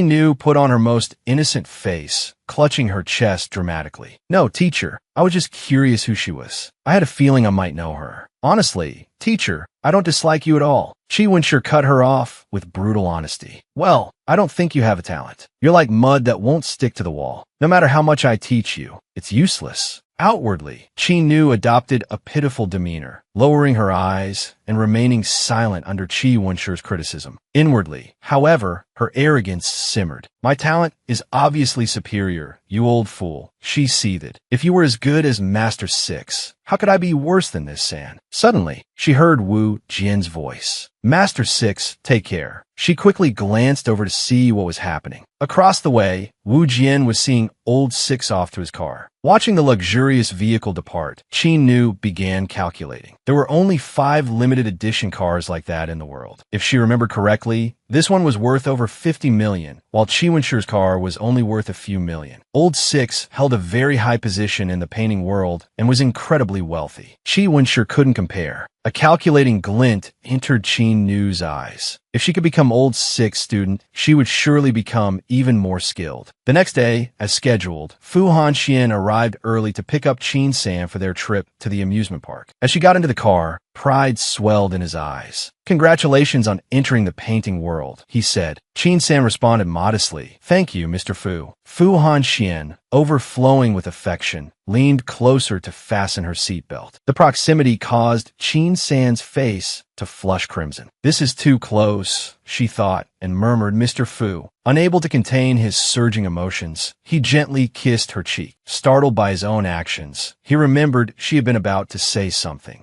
He uttered. Chin San's blush deepened, and she shyly turned her face away. Seeing her embarrassed demeanor, Fu Hanxian chuckled softly. Deciding not to tease her further, Fu Hanxian started the car. Noticing they were taking an unfamiliar route, Chin San asked, "Mr. Fu, where are we going?" He replied succinctly, "To the amusement park." With a look that was 3 parts affectionate and 7 parts indulgent, he glanced at her. "I'm taking you out for some fun today." They quickly arrived at the bustling amusement park in the city center. Their first ride was the roller coaster. Chin San seemed incredibly excited while he sat beside her, watching with an expression of pure enjoyment. Chin San closed her eyes, spreading her arms wide to embrace the rush of air. Next, she moved on to another ride, letting her body fall freely through the air. She imagined herself as a small bird, soaring freely through the sky. Lost in the thrill of the moment, she hadn't realized she had been clutching his hand. Fu Hanxian was inwardly elated. He was immensely pleased with how the day was unfolding. After enjoying a variety of rides, she was thoroughly satisfied and ready to head back. Looking at her face, radiant with a springtime vibrancy, he felt a surge of emotion. San is truly unique. She didn't scream and shriek like other girls. Instead, she relaxed and savored the experience. "My little San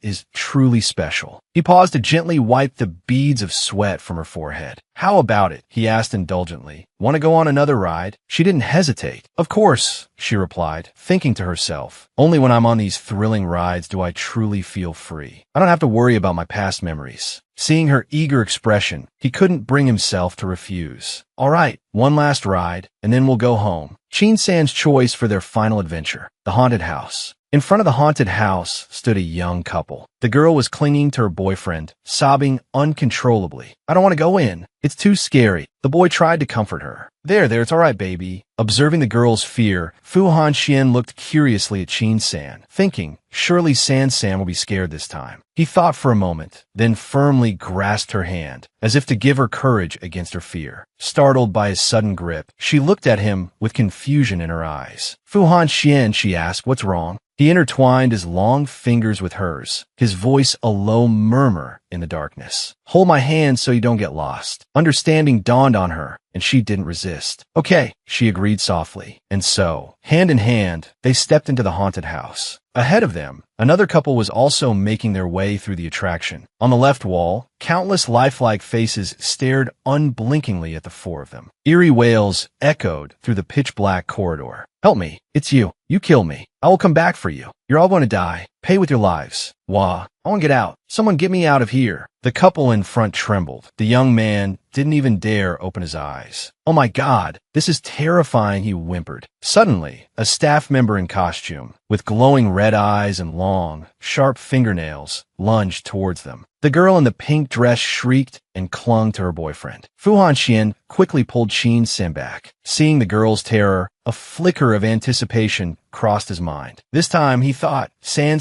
will definitely jump into my arms. He pictured the scene he'd been longing for. Chin San, weak and vulnerable, running to him for comfort. "Fu Hanxian, I'm so scared," she cried. He would soothe her. "Don't be afraid. I'm here." But reality didn't unfold as he'd imagined. When the ghost appeared before her, Chin San didn't flinch. She remained unfazed, even meeting the ghost's gaze directly. Fu Hanxian stared, bewildered by this unexpected turn of events. Feigning alarm, he asked, San, aren't you scared?" She looked at him, completely unperturbed. "They're just people," she replied matter-of-factly. "It's just makeup and lighting. What's there to be afraid of?" Silence descended after her words. No one dared to speak. Everyone stared at her as if she were an alien. The costumed actor, thoroughly spooked, scurried into a nearby crate, muttering, "Good heavens, this one's immune. I'd better stay put in here." Fu Hanxian was utterly speechless. He rubbed his forehead in exasperation, sighing inwardly. "When will San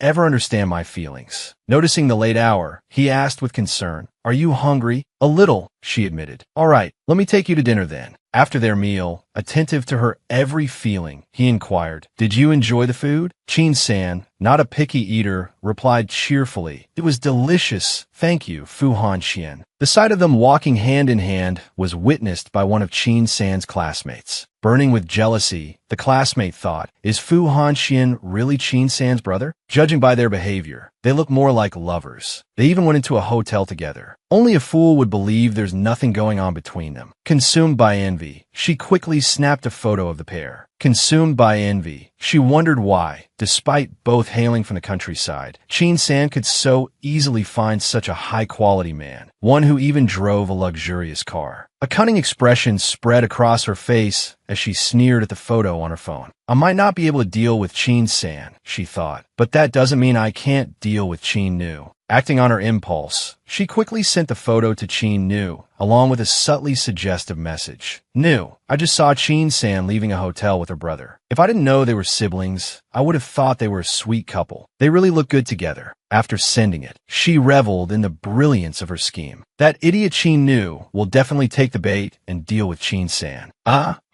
At the Qin family villa, Fu Han-xian had just driven Qin-san home. Before she got out of the car, he handed her a gift bag. "San-san, this is for you. Consider it a reward for winning the city's art competition." She seemed surprised by the gift, but accepted it with a smile. She picked it up and discovered a blue notebook inside. Fu Han-xian eagerly explained, "San-san, the notes inside are a summary of the university entrance exams from recent years. And, of course, what might be on the exam itself." Qin-san felt a bead of sweat trickle down her forehead. "This is..." She trailed off, understanding dawning. She didn't elaborate, realizing Fu Han-xian likely assumed her grades weren't good and wanted to help. A wave of warmth washed over her. "Oh well," she thought, "only Brother Fu would be this kind to me." Clutching the gift to her chest, Qin-san smiled and said, "Thank you, Brother Fu." Seeing her sweet demeanor, he affectionately ruffled her hair. "It's my pleasure to help you." Their tender exchange was unwittingly witnessed by Qin-nu, who stood watching from an upstairs window. Her face contorted in a grimace of anger, and she gritted her teeth. "Qin-san," she seethed, "why did you have to come back? Why are you always trying to compete with me? Why do you always want to steal what I like?" Qin-nu slammed her hand against the window pane. "What's so good about Qin-san anyway? Fu Han-xian, a renowned CEO, is willing to be a lowly English teacher for her." A flicker of avarice sparked in her eyes as she began to fantasize about Fu Han-xian. A manipulative smile played on her lips. "But as long as I become old Six's disciple, as long as I become better, Fu Han-xian will definitely notice me. As long as he looks at me, I will definitely keep him by my side." Qin-nu closed her eyes, lost in her ambitious daydreams. Monday, in the teacher's lounge. Seeing Ms. Lianghua push open the door, the two teachers already present began to taunt her. "Oh, look who finally decided to grace us with her presence. Huh, isn't that right? She's always the last to arrive and the first to leave. And with such powerful backing, who in our school is more renowned than her?" Ms. Lianghua's face darkened at their jibes. "You're being outrageous," she snapped. The other teachers, determined not to let the matter drop, continued to voice their long-suppressed grievances. "Lianghua, who are you trying to scare? You think we'll still fawn over you like we used to? Let me tell you, now it's your turn to curry favor with us. If we were to reveal your relationship with him, do you think you'd be able to keep your teaching position? And would he be able to keep his position as head of the training department?" Ms. Lianghua finally understood fear. Her whole body trembled, partly from fright, partly from suppressed rage. Forcing herself to grovel, she stammered, "I apologize. It was my fault. I shouldn't have spoken so harshly to everyone." The other teacher, seeing her capitulation, felt a surge of satisfaction. Wouldn't it have been better to do this from the start, he thought smugly. Ms. Lianghua sat down, still seething with resentment. Damn them. Just then, a knock came at the teacher's lounge door. Lu Ming stood outside. Ms. Lianghua, plastering a smile on her face, rose to greet him. "Lu Ming, what brings you to the teacher's lounge?" Lu Ming, hands shoved in his pockets, spoke with an air of serious intent. "I want to transfer classes." The other two teachers exchanged glances, eager for the unfolding drama. Ms. Lianghua, though inwardly fuming at the request, fought to maintain composure. "Lu Ming," she asked, "are you sure? Isn't class 1 treating you well?" Her mind raced. If one of the top 3 students left her class, her reputation, not to mention her bonus, would be in tatters. Lu Ming, unwilling to waste words, declared, "Yes. I'm just informing you. My decision is final. I'll discuss the details with the head of the year level." Ms. Liang Hua, witnessing his unwavering resolve, snapped, "Lu Ming, this school isn't your personal playground. You can't just transfer on a whim." Lu Ming's face hardened. Leaning in, he spoke low enough for only her to hear. "Ms. Liang, I know about you and the head of the training department. I suggest you don't do anything foolish." Ms. Liang Hua recoiled, fear gripping her. "Curse it, how did someone else find out?" Seeing the power shift in Lu Ming's favor, the other teachers chimed in. "Lu Ming, which class are you thinking of transferring to? Would you consider Class 3? One offered. The other, not to be outdone, suggested, or Class 2? You're always welcome there." Ms. Liang Hua, desperate, interjected, "Surely you're not considering Class 4? The students there are unruly. It's quite a disruptive environment." But Lu Ming's next words stunned the teachers into silence. "Actually, that's exactly where I'm going. Class 4. With that, he turned and walked out of the teacher's lounge. Ms. Liang Hua's face flushed crimson. Humiliated, she avoided their gazes. The other teachers, barely containing their amusement, taunted her. "Well, Ms. Liang, what do you think of that? Surprised? Huh. It's true. You see all sorts of things in this profession. First time I've seen a student transfer from Class 1 to Class 4, especially right before the university entrance exams." Faced with their mockery, Ms. Liang Hua, utterly defeated, couldn't muster a retort. Gathering her papers, she mumbled an excuse and fled. I have to get to class." Lu Ming, arms laden with textbooks, walked down the hallway when he bumped into his cousin. He greeted him cheerfully. Fu Hanxian, looking at his cousin with a stern expression, replied, "I haven't seen you in Class 4 before. Class is about to start. You should get back to your own classroom." Lu Ming, stung by the unfamiliar formality, cried internally, "Why, am I not his favorite cousin anymore?" Putting on a brave face, he responded brightly, "I've transferred to Class 4. I'll be in the same class as Qin San now." Fu Hanxuan's eyes narrowed, sharp as lightning, fixing on Lu Ming, who flinched under his gaze and quickly retreated. Strange, Lu Ming thought. Why do I feel a murderous aura? My head aches just thinking about it. He rubbed his temples. That girl is so talented. It's inevitable she'll have a lot of admirers. Looks like I'll have to keep an eye on her, or someone else will snatch her up. Lu Ming, seemingly having read his older cousin's mind, piped up, "Hey cousin, if I transfer to Class 4, I can take better care of my future sister-in-law. I won't let a single hair on her head get harmed." Fu Hanxian stopped abruptly, his voice a stern warning. "Stay away from Qin San." Fearing his cousin's disobedience, he added a threat. "Don't make me tell Grandpa, or your allowance will vanish for 2 months. Also, remember, we have no relationship at school. Don't act familiar with me." With that, he strode resolutely into the classroom. "I'm here to protect San. I don't need another person getting in my way." Lu Ming, watching his cousin's retreating figure, misinterpreted the situation. My cousin is jealous. I didn't think he was capable of such earthly desires. I thought he was going to become a monk. Thank goodness." The dismissal bell rang. Qin San's desk mate nudged her. "San, look, your guy is here for you." She stood up and looked at Fu Hanxian questioningly. "Mr. Fu, is something the matter?" He smiled, his eyes filled with a tenderness reserved only for her. "Yes, Grandpa wants to see you. Let's go home together." He took her school bag from her. "All right, let's go." She happily agreed and followed him. Her desk mate, having just witnessed this sweet exchange, sighed dreamily. Wow, they're really a perfect match. Qin San had just entered the house and politely greeted, "Hello, Grandpa," when suddenly fireworks erupted. To her surprise, Grandpa beamed and announced cheerfully, "Tada, happy birthday." Qin San felt the depth of his affection, her heart overflowing with warmth and emotion, tinged with nostalgia for her past life. After Grandpa had passed away in her previous life, she had stopped celebrating her birthday. Yet, every year on that day, she would receive a gift, and signed and with no return address. Tears welled up in her eyes amidst the joy. She rushed forward and hugged him tightly. "Thank you, Grandpa." He gently patted her back. There, good girl." He affectionately stroked her hair. Fu Hanxian, observing this heartwarming scene, didn't want to interrupt. He hadn't initially wanted Grandpa to make such a fuss, but now it seemed rather perfect, as long as she was happy. Noticing the tears on her face, he gently wiped them away. "Mister Fu, what's wrong?" Fu Hanxian, masking his feelings, casually removed a stray piece of paper from her hair. "Oh, there was a piece of paper in your hair. I just wanted to take it out for you. He held it up to his nose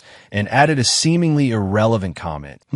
It smells nice. His casual remark sent Qin San's heart racing. What's wrong with me? Why will my heart calm down? Could this be the fluttering of the heart everyone talks about? San, this is a birthday present Grandpa prepared for you. Take a look and see if you like it. He handed it to her. Qin San unrolled the scroll, a wave of nostalgia washing over her. Thank you, Grandpa. I love it, she thought to herself. It's exactly the same as the painting Grandpa gave me in my past life. Grandpa 6, observing Qin San's demeanor, felt a surge of warmth in his chest. Good, he thought, a pleased smile playing on his lips. I like this. This unreserved, comfortable air about her, not a trace of shyness. Not like those others who put on such a show when they receive a gift. At that moment, Lu Ming bounced into the room, a basketball tucked under his arm. I'm home. He cast a cursory glance at the painting, his brow furrowing in confusion. Grandpa, what's this? Grandpa 6 waved a dismissive hand. Nothing to concern yourself with. As Lu Ming took a closer look at the painting, his eyes widened in disbelief. He pointed, a note of incredulity in his voice. Grandpa, isn't this your most prized possession? I remember someone offered you $200 million for it, but you flat out refused to sell. I pestered you for over a month, and you wouldn't even consider it. What made you change your mind? Grandpa 6 looked at his grandson, a mischievous glint in his eye. Giving it to San is a different matter entirely. Lu Ming's face fell. Grandpa, he grumbled, if someone didn't know better, they'd think Qin San was your real granddaughter. The old man simply chuckled, letting the comment slide. He moved towards the birthday cake, already prepared, and lit the candles. Once they were flickering merrily, he gestured to Qin San. Come, San, blow out the candles and make a wish. With a bright smile, she stepped forward, clasping her hands together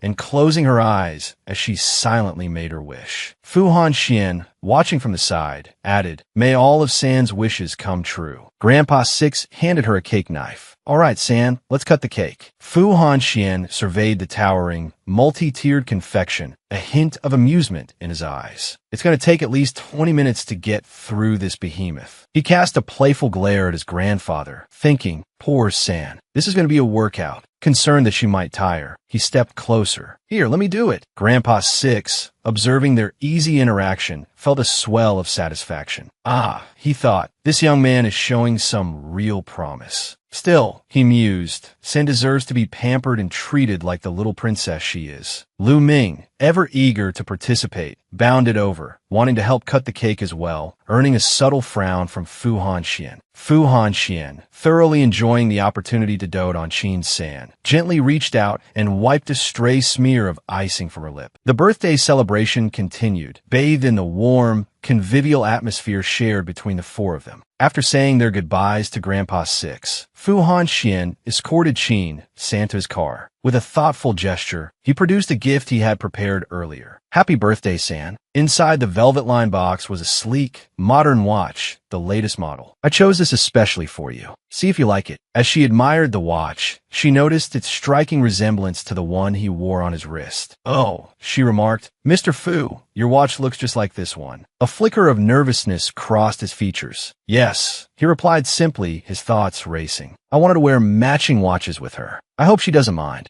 To his relief, her face lit up with a genuine smile. Thank you, Mr. Fu. I love it. The tension eased from his shoulders. Here, let me put it on for you. He carefully fastened the watch around her wrist. Sensitive to her feelings, he offered words of comfort. San, he said softly, even though the Qin family isn't celebrating your birthday, you have me and Grandpa here. You don't need to give them a second thought. He took her hand in his grip firm and reassuring, as if to convey the warmth of family and belonging. She returned the pressure of his hand, understanding his unspoken message. Just having you all is enough. I don't care about them. He looked at her, his gaze searching. San, he asked, when are you going to leave the Qin family? I won't hide it, Qin San said frankly. It's probably soon. I'm an adult now, and there are some things I can decide for myself. Fu Hanxian asked, do you need my help? Qin San gently refused. No need. I can handle this myself. Faced with her firmness, Fu Hanxian could only sigh inwardly. His San seemed almost too capable, leaving him feeling slightly inadequate. I should just be her support, he thought. After bidding him farewell, she calmly entered the house. A servant approached as soon as she stepped inside. Miss, the late grandfather/master of the house, and Madam have gone to the hotel to hold a birthday party for Miss Surua. Chin-san's heart chilled at the news. She sidestepped the servant, leaving behind a nonchalant, understood. Sitting at her computer, her deft fingers began to dance across the keyboard. It was time to start planning the next step in her career. Looking at the information on the screen, a slight smile played on her lips. The Chin Corporation was facing a serious crisis due to pressure from rival companies. It had reached a point of being out of control. Her plan was to appear at this juncture and rescue them. With that thought, she sent an email to the other party. I will arrive at your company at 6 p.m. tomorrow. If you want to completely resolve this crisis, meet me. On the other side, Chun Twin froze after receiving the message, seemingly unable to believe his eyes. This was the company's internal email. How did this person know it? Chin Twin's brows furrowed in thought. After a moment, he typed a reply. Who are you, and why do you want to help me? Chin Twin waited for over 10 minutes, but received no response. He held his head, half believing, half doubting. No reply. Does this person really have a solution? Despite his skepticism, Chun Twin clung to the hope that there might be a way out, so he waited for Chin-san as scheduled. The longer he waited, the more anxious he became, constantly checking his watch. It was almost 6 o'clock, and no one had arrived. Could this person be playing a trick on me? Precisely at 6 o'clock, a pair of feet slowly stepped into Chun Corporation. Chun Twin looked over and saw a very young-looking student. He asked tentatively, "Young lady, are you looking for me?" Chun Twin was skeptical. A student? Surely she isn't the one I'm waiting for. Facing his doubt, Chin-san proactively extended her hand and introduced herself, dispelling his uncertainty. Hello, Director Chun. I'm the one who sent you the email last night. Director Chun had initially hoped someone could save his company, but upon seeing her, he felt deflated and resigned. It seemed the email was just a little girl's prank. He couldn't take it seriously. But it's ridiculous that I actually believed it, he thought ruefully, and even pinned my last hopes on that email. That's the real kicker. He shook his head, dismissing the idea, and put a hand on Chin-san's shoulder to guide her away. Little girl, you should go home. Don't play these malicious games. I don't have time to play with you. Her expression turned serious. Director Chun, she said with utmost gravity, even if you used all your time, could you solve it? Your methods during this period have only worsened the company's situation. But letting things get worse isn't your style, is it? She looked directly into Director Chin's eyes, her voice confident. Give me a little time, and I'll convince you to do things my way. Director Chun was surprised to find his resolve wavering under Chin-san's words. He agreed, gesturing towards his office. All right then, let's go inside and talk. He thought to himself, a little time is really nothing, and if she truly has a way, then the company might be saved. Chin-san didn't beat around the bush. Before outlining her strategy, she stated, I have one condition. Director Chin nodded slightly. If your method is effective, I will make sure you're satisfied. She then voiced a request. Help me deal with the Chin Corporation's real estate holdings. Director Chin looked a little troubled. Our real estate development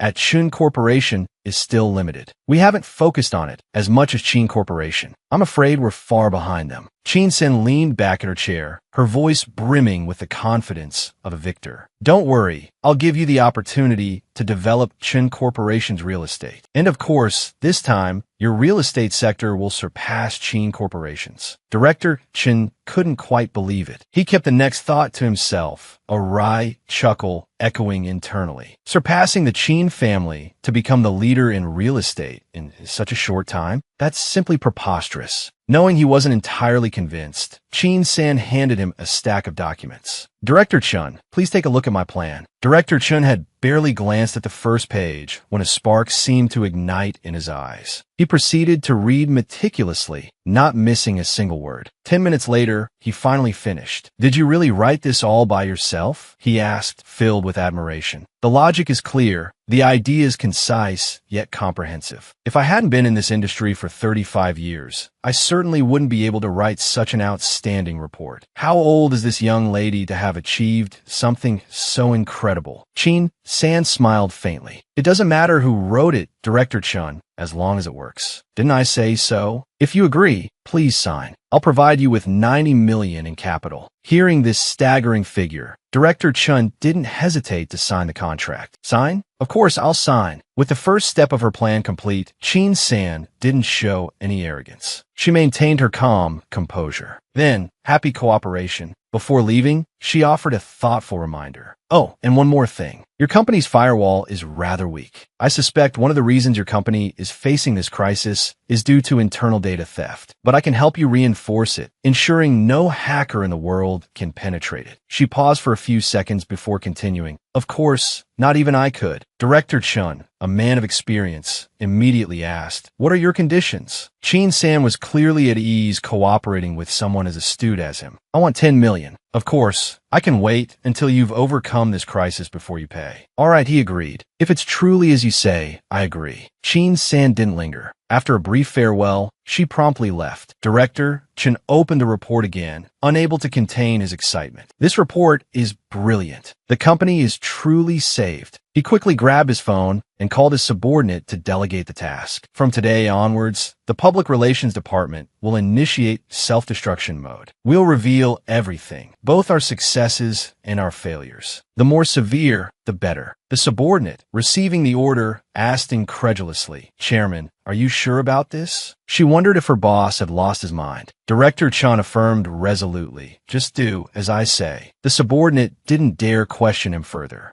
"Yes, I understand." Meanwhile, at the Chin family home, old Madam Chin sat fuming in her chair. "Absolutely disgraceful, Lin Xuanya. Do you know there are 3 forms of unfilial piety in this world? The greatest of which is failing to produce an heir. Look at you, married to a high for 19 years, and you've only managed a daughter. Aren't you ashamed?" Old Madam Chin looked at her son sitting beside her and made a suggestion. "Aye, if Lin Xuanya can't bear a son, then you should find another woman who can." Her voice took on a lecturing tone. "It's perfectly acceptable for a man, especially a successful one, to have a wife and a few mistresses on the side." Lin Xuanya felt as if struck by lightning. She trembled, sinking to the floor. "Mother, please don't." She projected all her pain onto Chin San. "It's clear my health is fine, but after giving birth to Chin San, I haven't been able to conceive again. Yes, it's all Chin San's fault. She's a jinx. Ever since she was born, nothing has gone right. She even made me infertile." Chin San, just entering the house, felt the oppressive atmosphere. Old Madam Chin frowned upon seeing her. Then, she walked over, took her hand, and asked, "Who are you?"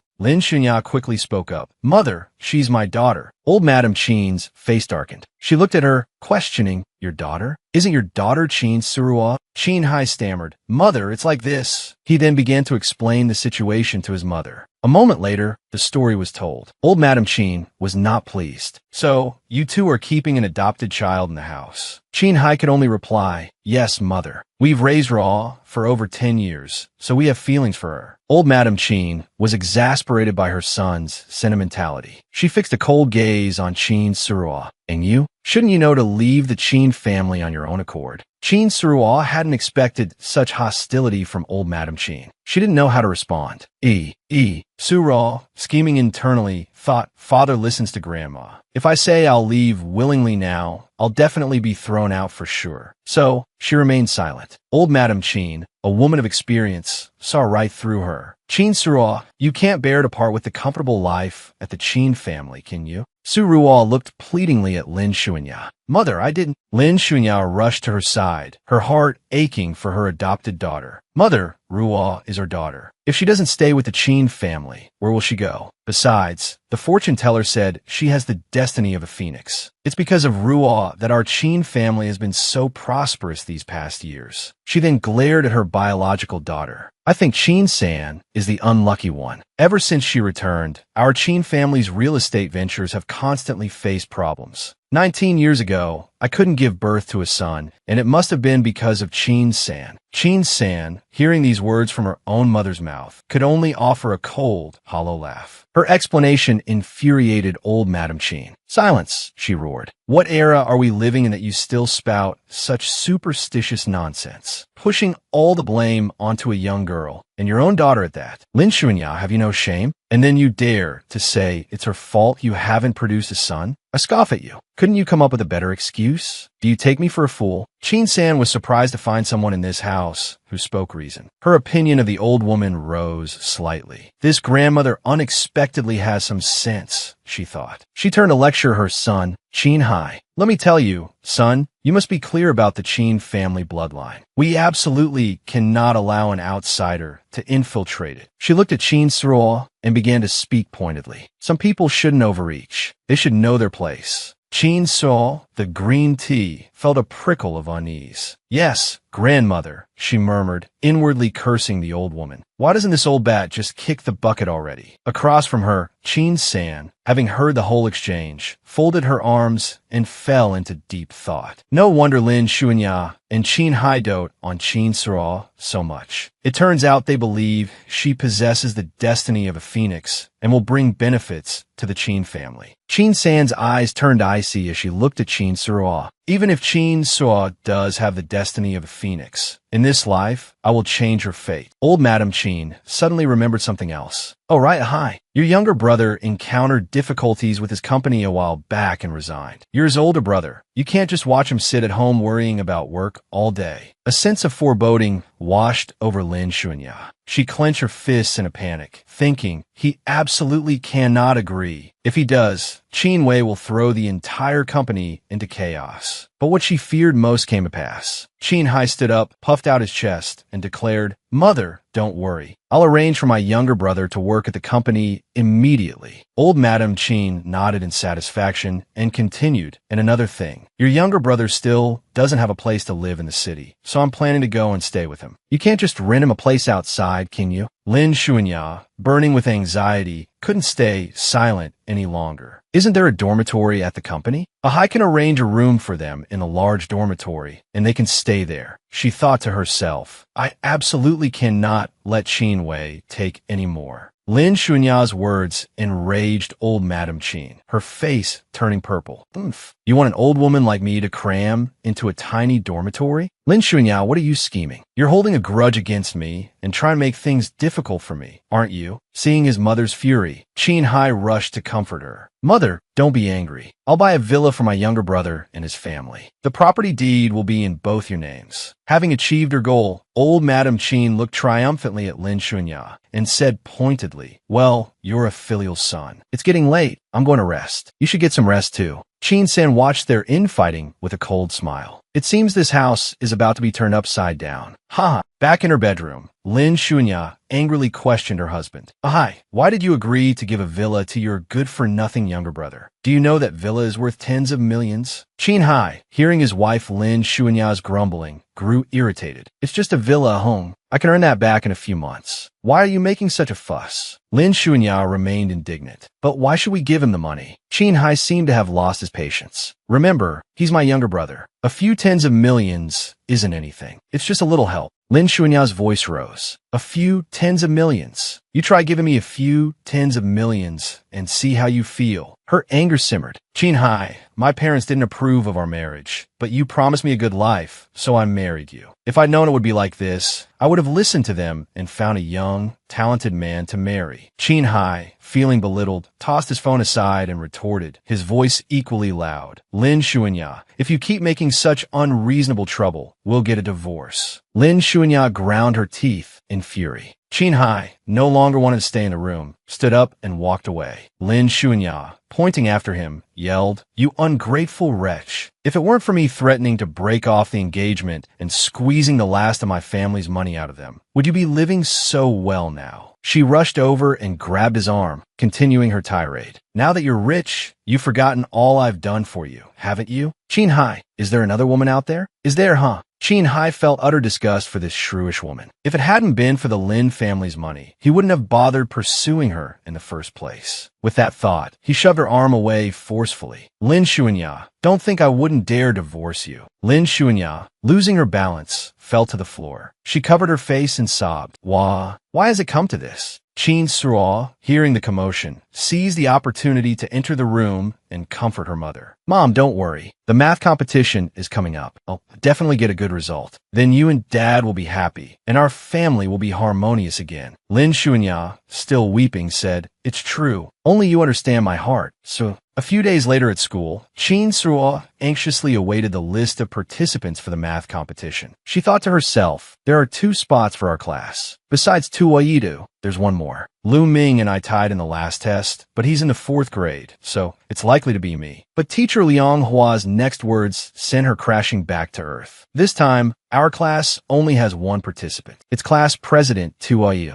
Qin Suruo was filled with disbelief. What about the other spot? Is it Lu Ming or Qin San? She blurted out, rising to her feet. Who is it? Teacher Liang Hua, though displeased to mention the name, replied, It's Qin San. Qin Suruo clenched her fist beneath her desk. Anyone but Qin San. I can't let my parents know she's better than me. She can't participate. A wicked idea began to form in her mind. It seems I need to put my plan into action. The teacher handed Qin San and Tua Yitu each a stack of study materials. Go over these questions at home, he instructed. Your math skills are excellent, even better than mine. Don't feel too pressured. I believe you both can do it. Be careful on your way home. His gaze lingered on Qin San, a flicker of concern in his eyes. She's never competed before. She must be nervous. But seeing her composed demeanor, he felt reassured. She'll be fine. Both Tua Yitu and Qin San thanked teacher Liang Hua in unison. Outside the school gates, Tua Yitu politely excused himself. I have something to attend to, classmate Qin. I'll be going now. Qin San watched them go, lost in thought. Based on her past life experiences, she knew that Mrs. Tua would fall seriously ill in just 2 weeks. In that previous life, upon hearing the news, Tua Yitu had skipped school to work, missing the college entrance exams. She sighed, a pang of regret for a wasted talent. Tua Yitu was capable and had a good personality. Perhaps she could recruit him to her company in advance. Just then, Qin San's sharp senses picked up a hostile presence behind her. She didn't react, pretending not to notice anything amiss. She continued walking at a steady pace. A few unsavory characters emerged from behind, following her. Seeing her turn down a narrow alleyway, they dropped all pretense of stealth. The 3 men stepped out, blocking her path. Well, look who it is, the pretty lady all alone today. Knowing their intentions were far from good, Qin San's face turned icy, an aura of menace radiating from her. You've been following me this whole time. What do you want? The men seemed surprised by her directness. Oh, you knew we were following you and still let us here? Pretty brave, aren't you? One of them, his eyes roving over her appraisingly, nudged his companion. Boss, she's a real looker, wouldn't you say? The figure, the face, we haven't seen anything like it. We've hit the jackpot. Another, clearly unaware of the danger he was in, leered at her. She's a beauty, all right. So, little sister, are you coming along quietly, or do we have to make you? Qin San regarded them with utter contempt. Who sent you? Zhao Jia, Qin Suruo, or Liang Hua? She listed these 3 names because, in her mind, they were the only ones at school who wished her harm. The man, wisely not revealing their employer, reached out to grab her. Enough talk. Pretty girl, you're not getting away today. Just as his hand was about to touch her, Qin San exploded with lethal force. She swiftly blocked his arm, and before he could react, delivered a sharp kick to a very sensitive area. Not stopping there, she stomped hard on his head, eliciting a series of pained groans. Qin San, radiating an icy dominance, looked at the 2 remaining thugs. What are you waiting for? Come on. Witnessing her brutal efficiency, the 2 men trembled. Their leader, writhing in pain, saw his underlings frozen in fear and yelled, What are you idiots standing around for? Get her! Snapping out of their stupor, the 2 thugs charged at Qin San with a desperate bravado. Instead of dodging, she seemed almost amused. Well, at least you have some guts. With a single kick, she sent the blue-haired thug flying. As the other's fist came hurtling towards her, Qin San smoothly ducked, effortlessly avoiding the blow. Then it was her turn. She retaliated with a punch to the face, landing squarely. In less than 5 minutes, all 3 thugs were down, sprawled on the ground, moaning in pain. After the brief workout, she rubbed her wrist. It's been a while since I've stretched these muscles. She was about to teach them another lesson when a worried voice called out, San San. The interruption forced her to pause. Looking back, she was quite surprised to see Fu Hanxian running towards her. Mister Fu. Fu Hanxian, seeing the bruised and battered men lying on the ground, breathed a sigh of relief. He reached her, gripping her shoulders, his voice laced with worry. Thank goodness I followed your location. Are you all right? Seeing his anxiety, Qin San felt her heart flutter. Mister Fu,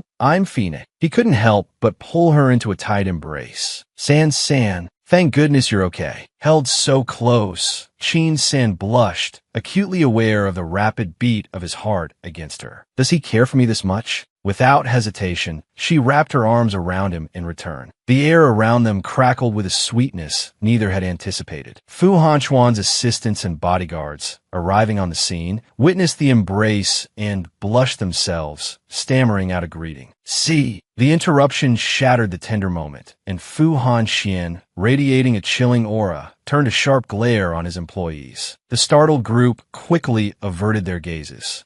Say, I didn't see anything. I just wanted to say, the security detail has arrived. Fu Hanchuan's face remained impassive as he looked down at the three men sprawled on the ground. Assistant Lin, he commanded coldly, take these three away. Find out who dared to lay a hand on San.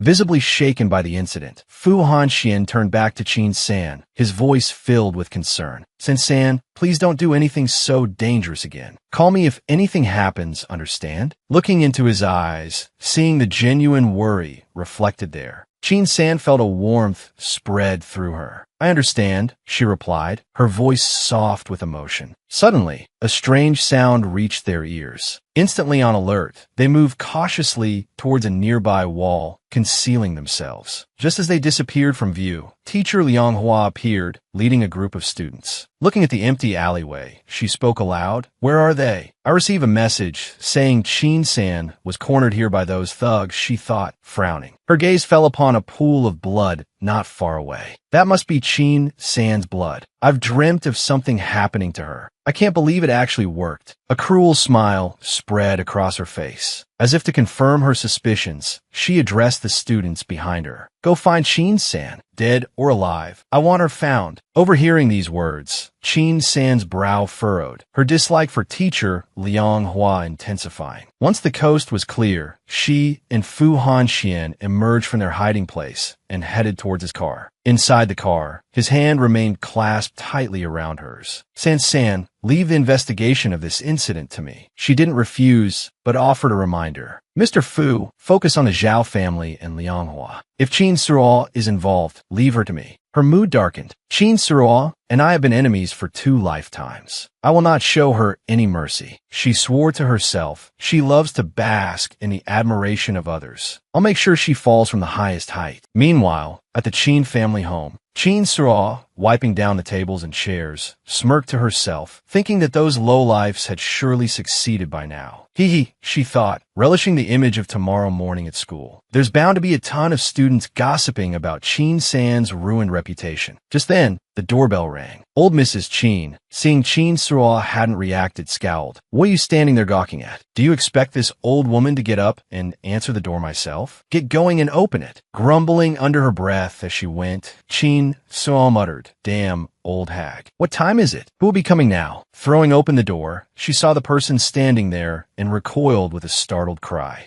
Why is it you? The person who appeared was none other than our leading lady, Qin San. Smiling, she waved a teasing hand at Qin Suruo. Good evening. Qin Suruo's face darkened. Qin San was completely unharmed, showing no signs of any struggle. Had everything failed? How could Qin San have possibly escaped 3 grown men? Qin San quickly noticed the shift in Qin Suruo's expression. Her voice turned cold. What's wrong? Is it not normal for me to come home? Qin Suruo, afraid of being exposed, feigned innocence and waved her hand dismissively. That's not what I meant. I just mean it's so late. It's past 7 o'clock already. Suddenly, Qin San leaned in close to Qin Suruo's face, her voice a challenge. Qin Suruo, are you surprised to see me unharmed? Qin Suruo's face paled, then flushed. Sister, what are you talking about? I don't understand. Oh, really? But I want to remind you of something. You know very well what you've done. With that, she brushed past Qin Suruo without another glance and entered the house. Qin Suruo seethed with resentment. Old Mrs. Qin, seeing her granddaughter return, spoke up with a lesson. San'er, you're the granddaughter of the Qin family. From now on, you don't need to be polite to certain people who stubbornly cling to the Qin family and refuse to leave. If you want to scold them, scold them. If you want to hit them, hit them. Absolutely do not let anyone cuckoo their way into our nest and lord over you, understand? Qin San felt a certain fondness for her grandmother. She smiled and replied with a simple, yes. Old Mrs. Qin, not mincing words, turned to Qin Suruo. I'm talking to you. All you do is lie around lazily. Now get in here and clean up. Resentfully, Qin Suruo picked up a mop and began to clean. I can't believe Qin San escaped. How can she be so lucky? No, I can't just let her off the hook. I have to find another way. Meanwhile, at Fu Hanquan's place, Assistant Lin, after interrogating the three thugs, hurried to report the situation. CEO Fu. The interrogation is complete. Fu Hanxian, sitting in his chair with his eyes closed, asked, what were they planning to do to San San? Assistant Lin handed over the iPad containing the information and explained the Zhao family ordered them to intimidate Qin San. Furthermore, Qin Suruo gave them 300,000 NDT to assault Miss Qin, take photos, and post them online to ruin her reputation. Fu Hanxian took the iPad, his face hardening with anger. Investigate everything they've done and hand them over to the police. He paused, then added, wait. Let's wait until after San San finishes her math competition. It won't be too late to deal with them then. Though fatigue lined his features, he was reluctant to leave, worried about her being alone. Also, bring all the work that needs to be handled in the next few days here. I'm going to the Imperial Capital tomorrow. Book me 2 tickets. Assistant Lin, having received his instructions, promptly departed to make the arrangements. After a moment of thought, Fu Hanxian took out his phone and called Qin San. The phone had barely begun to ring when he heard her voice. Mr. Fu, it's so late. Is there something you need? His voice softened. I have to go to the Imperial Capital tomorrow for some business, and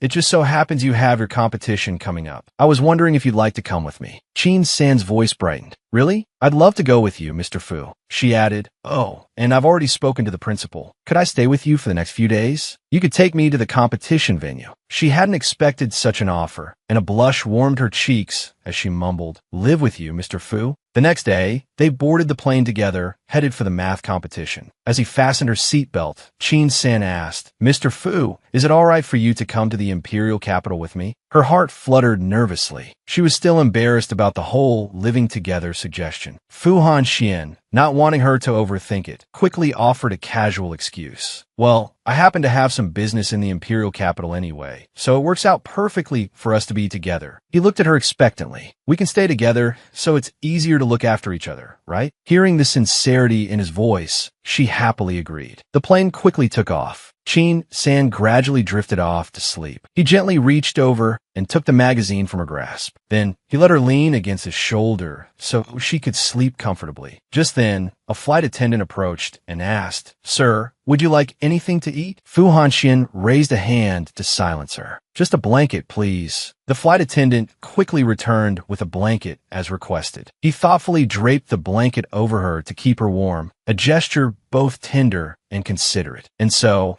they both drifted into a peaceful sleep, enjoying each other's company. When the plane landed, he gently nudged her awake. San San, we're here. She blinked sleepily, rubbing her eyes. Mr. Fu, was I leaning on you the whole time? He chuckled. Yes. She blushed, embarrassed. Before she could finish her sentence, he cut her off. It's all right. He stood up and took her hand firmly, leaving Qin San looking at him with wide, questioning eyes. Fu Hanxian quickly offered a flimsy excuse. It's crowded. I don't want you to get lost. Then, with a happy smile, he led her away. As they stepped into the airport terminal, they saw Assistant Lin waiting for them. Assistant Lin respectfully presented Fu Hanxian with the car keys. CEO, here are your keys. He took the keys and looked at Qin San. San, let's go to my villa so you can rest first. She nodded trustingly. Back at the villa, Fu Hanxian busied himself in the kitchen, preparing a lavish meal for her. San, eat up. I'll take you to the competition afterward. Thank you for all the trouble, Mr. Fu. He handed her a bowl of steaming soup, cautioning gently, it's a little hot, be careful. He rested his chin in his hand, utterly content as he watched her eat the food he had prepared. His kindness made Qin San feel a pang of guilt. Looking down at her soup, she asked casually, Mr. Fu, I was just thinking, what if you have a girlfriend someday? Will you still be this nice to me? She glanced at him expectantly, waiting for his answer. Deep down, she yearned for his continued kindness. The indifference and betrayal she'd endured in her past life made her cling desperately to this warmth, unwilling to let go. Fu Hanxian, his gaze profound, placed a hand on his chest and spoke with utmost sincerity. Shan, my kindness towards you will never change. Not in this lifetime. He carefully wiped her mouth with a napkin, adding silently a sentiment only he could hear. My girlfriend can only be you. Once he set his sights on someone, he pursued them relentlessly, regardless of the outcome. At the examination hall, a throng of students bustled inside. Teacher La encouraged his two students, Chin San and Tu Yi Tu. Your skills are solid. You got this. Good luck. Fu Hanxian waved to Chin San. Suddenly, a teacher from another school approached with a condescending sneer. Well, if it isn't the defeated Teacher La. What brings you and your students to the competition today? He glanced at Chin San, his laughter laced with mockery. That student of yours seems rather green. Has she even participated in many competitions? Aren't you afraid of being embarrassed bringing such dead weight? Teacher La, bristling at the insult to a student, stepped forward to retort. Teacher Lee, you should be more concerned with your own student scores. Teacher Lee let out a derisive chuckle.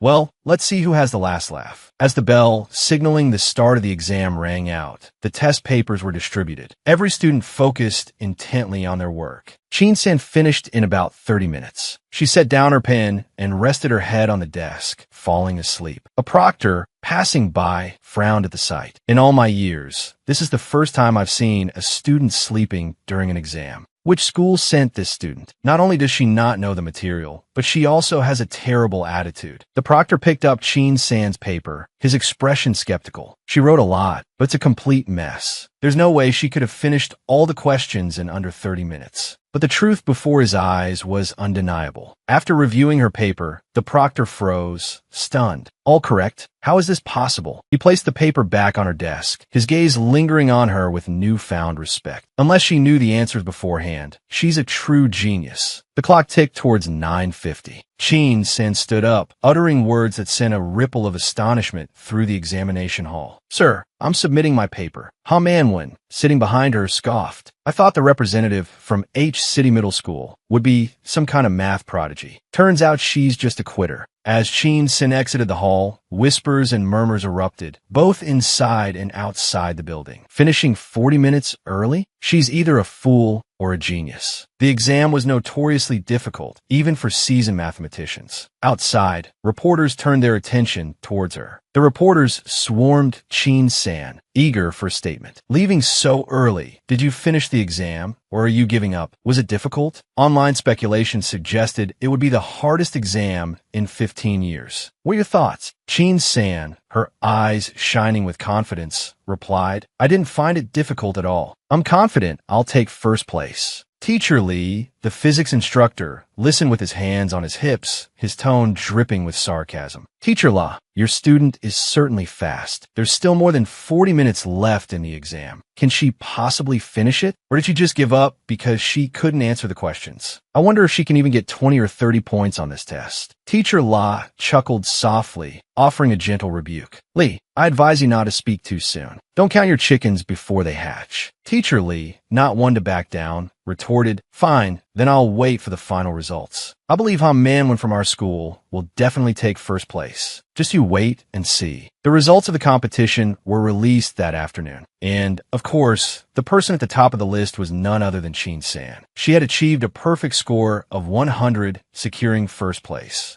Looking at the posted scores, everyone erupted in shocked murmurs. A perfect score? Is that even possible? Teacher Lee, frantic, pushed his way through the crowd to see the results for himself. Manwen. Where's Manwen? After searching for a moment, he finally found his student's score, a dismal 21st place. Manwen was utterly disbelieving. How is this possible? How could I be in 21st place? Teacher Lee, redirecting his frustration towards her, berated her sharply. Look at Chin San from that other school. She submitted her paper early and still got a perfect score. You, on the other hand, barely made it into the finals. I'm ashamed of you. The shock of Chin San's victory curdled into suspicion in Ha Manwen's mind. Impossible. Chin San must have cheated. She was sleeping for half an hour. How could you get a perfect score? I think she must have bribed the examiners, or someone must have given her the answers beforehand. Her words caught the attention of those around them, and some even started to believe her. A perfect score in just half an hour? And in a math competition? How is that even possible? I thought she was a genius, but I didn't expect her to cheat. Another voice chimed in. The exam papers are kept at the Ministry of Education. It seems she really does have connections there. Teacher Lee, seeing the growing consensus, added fuel to the fire with a sneer. Indeed, some schools aren't what they used to be. They're willing to resort to underhanded tactics to steal the spotlight. It's not impossible that they'd do something like this to attract talented students. Teacher La, clenching his fists, spoke with fierce conviction. My student would never cheat. I believe in her. Chin San has the ability to achieve this. Teacher Lee, still fuming, retorted. Of course you defend your student. Just then, an authoritative voice cut through their argument. Minister Chun of the Imperial Capital's Ministry of Education approached Teacher Lee and questioned him directly. Who said the Ministry of Education is backing Chin San? Are you suggesting we leak the answers to her? Teacher Lee, beads of sweat forming on his forehead, stubbornly replied, Isn't Chin San's result a little too unbelievable? If we don't investigate this thoroughly, it'll be hard to convince everyone. A flicker of unease crossed his mind. What's going on? Why are the officials from the Ministry of Education here? Are they here specifically because of Chin San? Minister Chun, incensed by Teacher Lee's baseless accusations, roared, Preposterous! As a teacher, you should understand that there are always greater heights to be reached. Just because you can't do it doesn't mean Chin San can't either. You can't just accuse a student without any evidence. And yet you dare to slander the Ministry of Education. This is outright rebellion, isn't it? Faced with Minister Chen's imposing presence, Teacher Lee shrank back, stammering, yes.